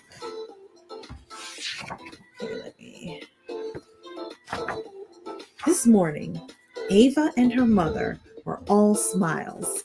It was Saturday because Ava's mother worked Sunday, Monday, Tuesday, Wednesday, Thursday, and Friday. Saturday was the day they cherished.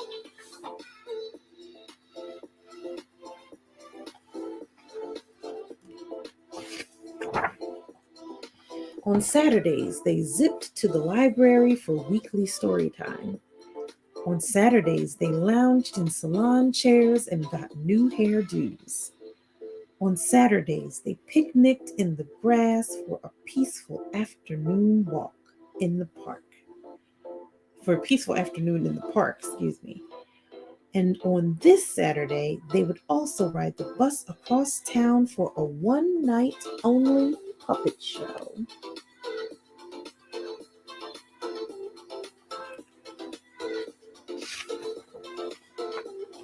The day would be special.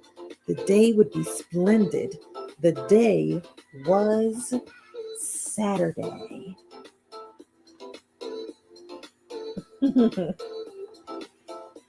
Ava and her mother could hardly wait.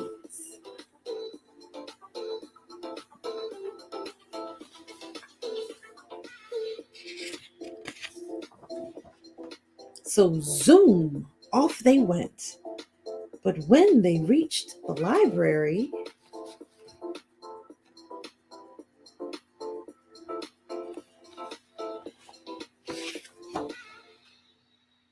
story time was canceled. Oh no, Ava cried. It's canceled? Wailed Ava's mother. They paused, closed their eyes, and let out a deep breath. Don't worry, Ava, her mother reassured her. Today will be special. Today will be splendid. Today is Saturday.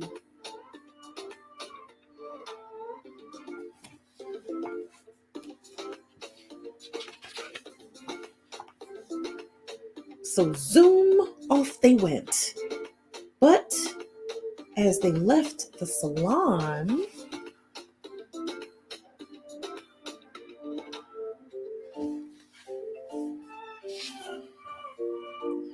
whoosh! Their hairdos were ruined. Oh no, sobbed Ava. Our do's, boo-hooed Ava's mother. Oh man.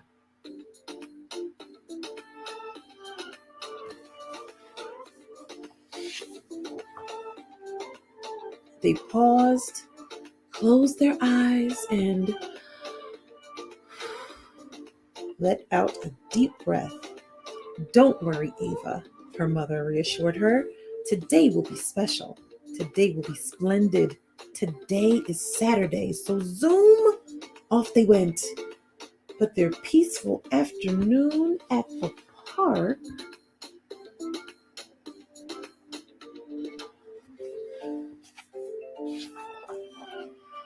was loud. Oh no, groaned Ava. What did you say? It's too noisy, yelled her mother.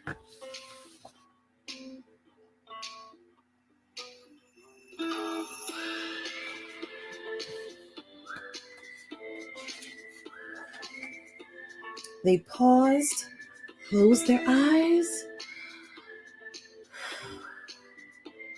and let out a deep breath. Don't worry, Ava, her mother reassured her.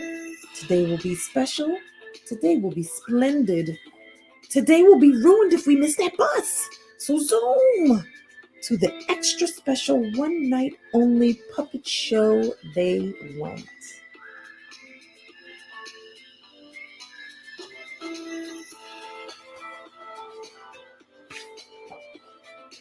We made it, Ava exclaimed as they arrived at the theater. Thank goodness, Ava's mother sighed in relief. Hooray for Saturday, they cheered. Tickets, chirped the lady at the door. Ava's mother reached into her purse.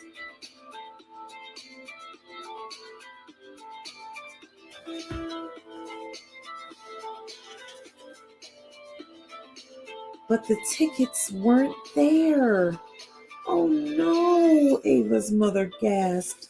I left the tickets on a table. As Ava watched, her mother crumpled. I've had it, she sighed. Story time was canceled, our hair was ruined, the park was loud, and now we're missing the puppet show. I'm sorry, Ava. We looked forward to this all week, and I've messed everything up. I ruined Saturday.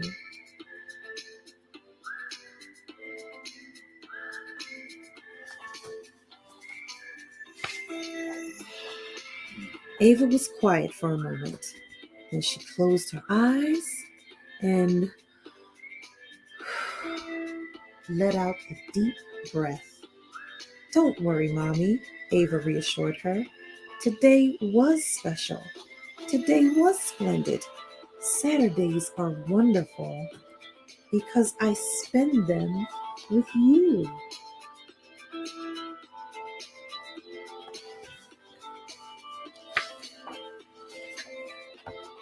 So slowly, hand in hand, off they went. When they reached their apartment door, Ava turned to her mother. She had an idea.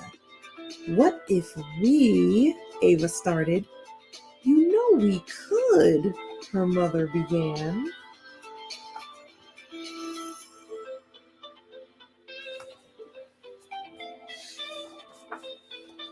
So they did.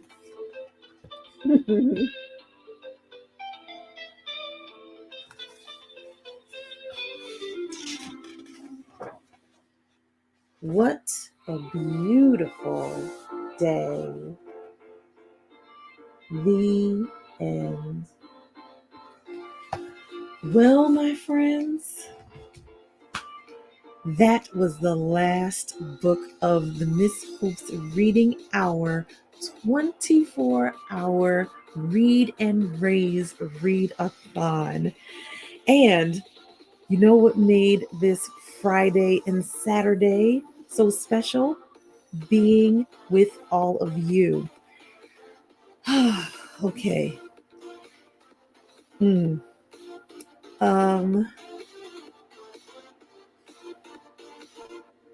This has been a really special moment for me.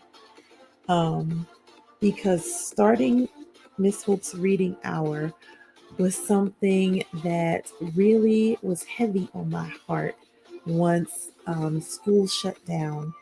And I'm so glad that I was able to even do this.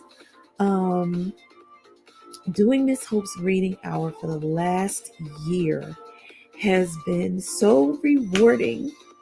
And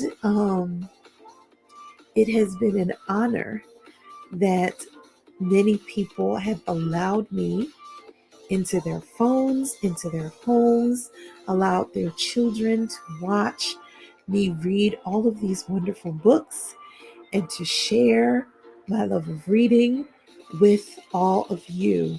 So I want to say thank you, all of you who have encouraged me and have spoken into me even before beginning Miss Hope's reading hour.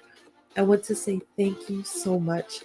All of you who stuck with me through most of the Read-A-Thon, who stuck it out even in the late hours. Thank you so much. Thank you to every guest reader. Thank you to every guest reader from Martha Washington, to Miss Iannelli, to all of my friends who came on and were guest readers, and those that I did not know. Thank you to the organizations, to West Philadelphia Action for Early Learning. Thank you so much to Ronald McDonald House Charities.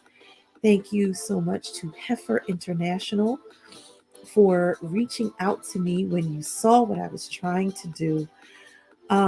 Thank you to my family, who I don't know if they were able to hear me reading 24 hours, but thank you so much to you all for allowing me to do this. Hopefully I didn't keep anybody up.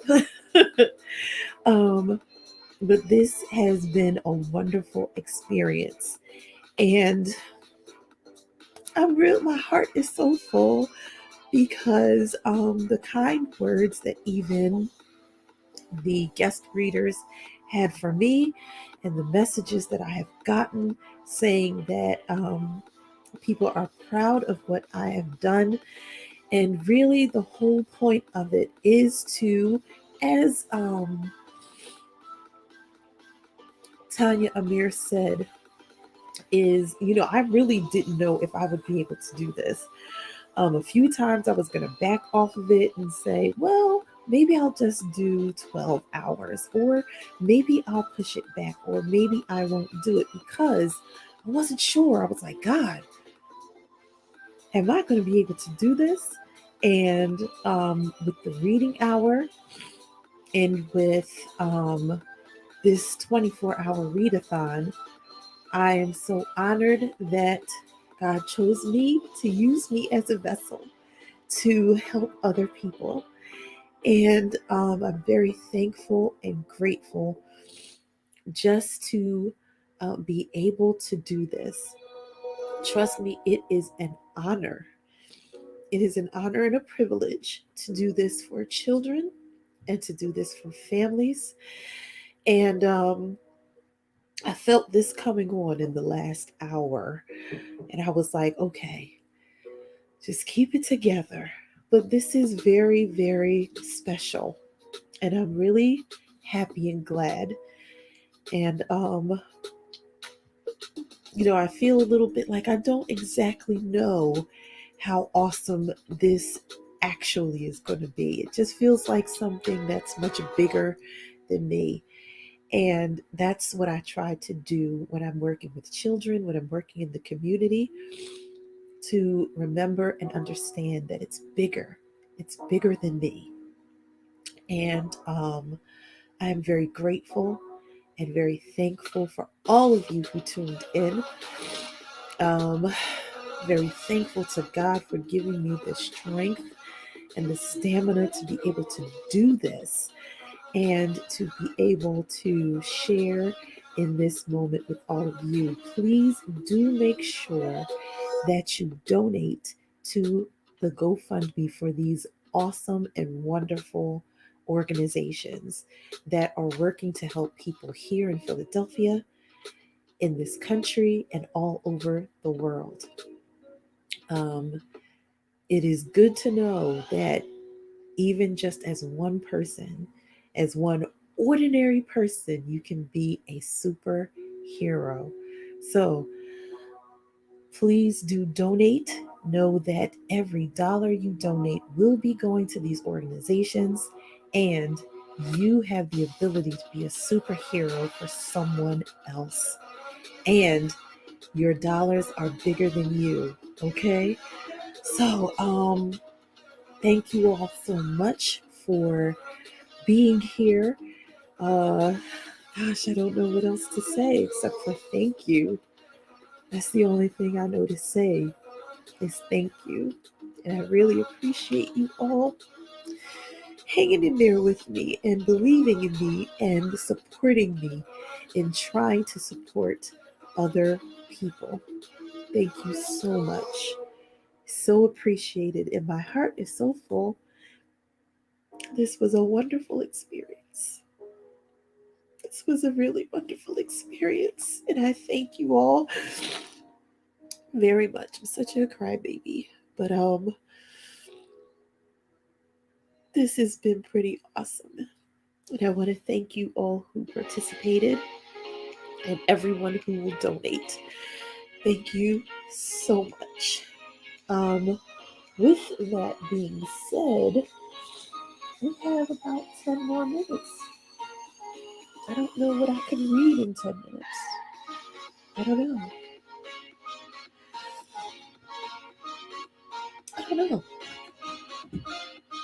I don't really have a 10-minute book.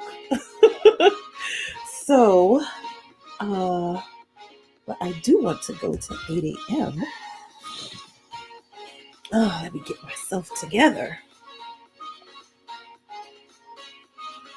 Let me see if I can find something that would be perfect for the moment. Let's see.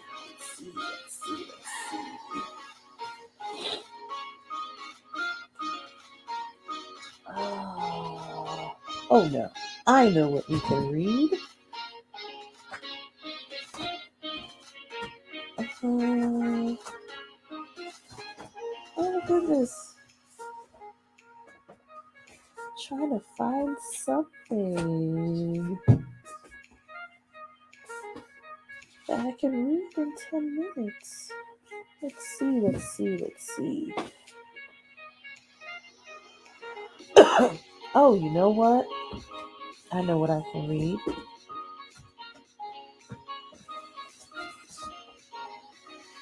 I think that this would be the perfect book because this was really taking a chance to do this whole thing. I was really taking a chance, not knowing how it was going to go. So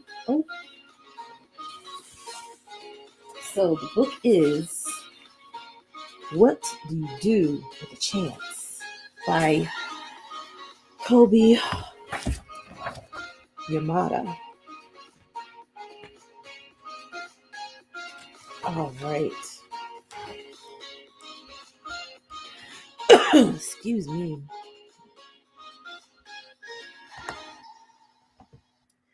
So let me change the music.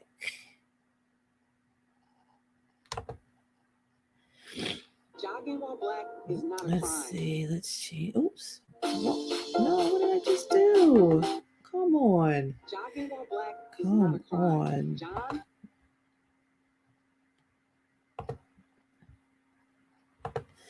All right.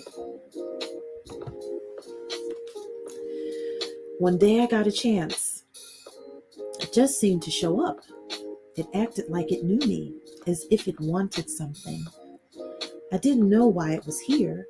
What do you do with a chance? I wondered.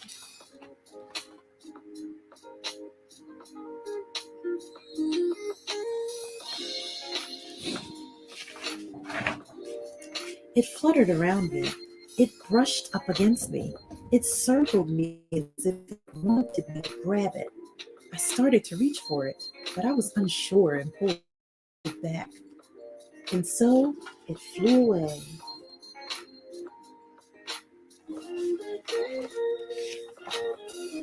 I thought about it a lot.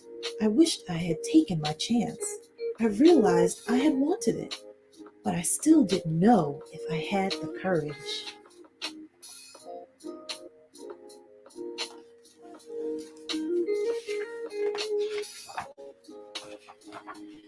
When another chance came around, I wasn't so sure, but I decided to try.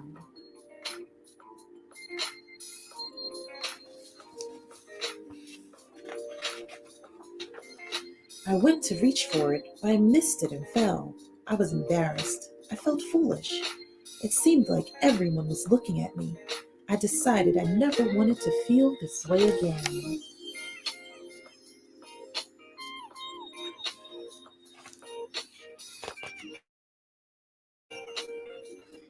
So after that, whenever a chance came along, I ignored it.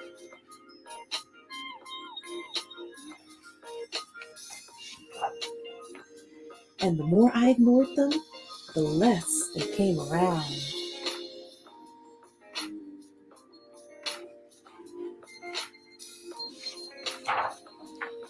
Until one day, I noticed that I hadn't seen a chance in quite a while. It was as if they had all disappeared. I started to worry. What if I don't get another chance? I know I acted like I didn't care, but the truth was I did. I still wanted to take a chance, but I was afraid, and I wasn't sure if I would ever be brave enough.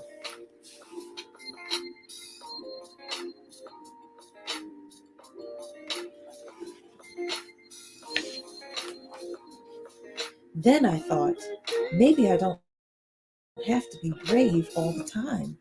Maybe I just need to be brave for a little while at the right time. I realized it was up to me.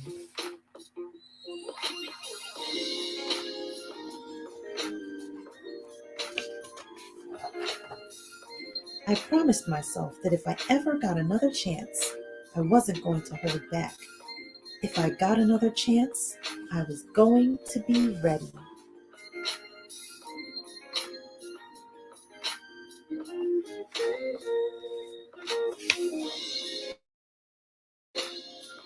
Then, one seemingly ordinary day, I saw something shining far off in the distance. Is it possible? I hoped. Could this be my chance?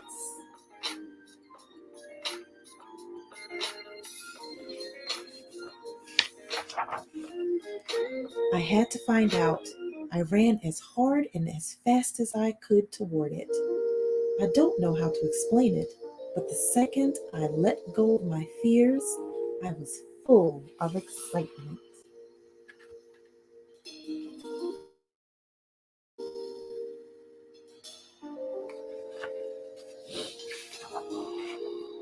It wasn't that I was no longer afraid, but now my excitement was bigger than my fear.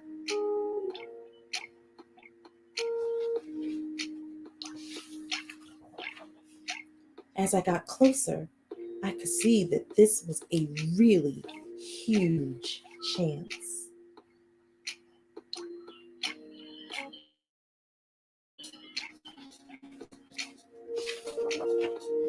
But this time I was ready. As it came by, I reached out and grabbed it. I held on with all my might.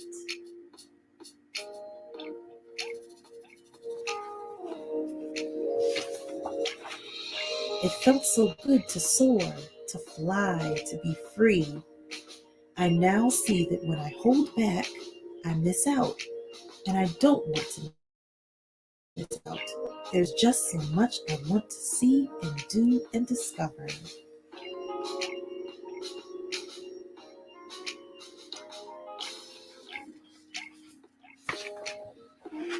So, what do you do with a chance? You take it, because it just might be the start of something incredible.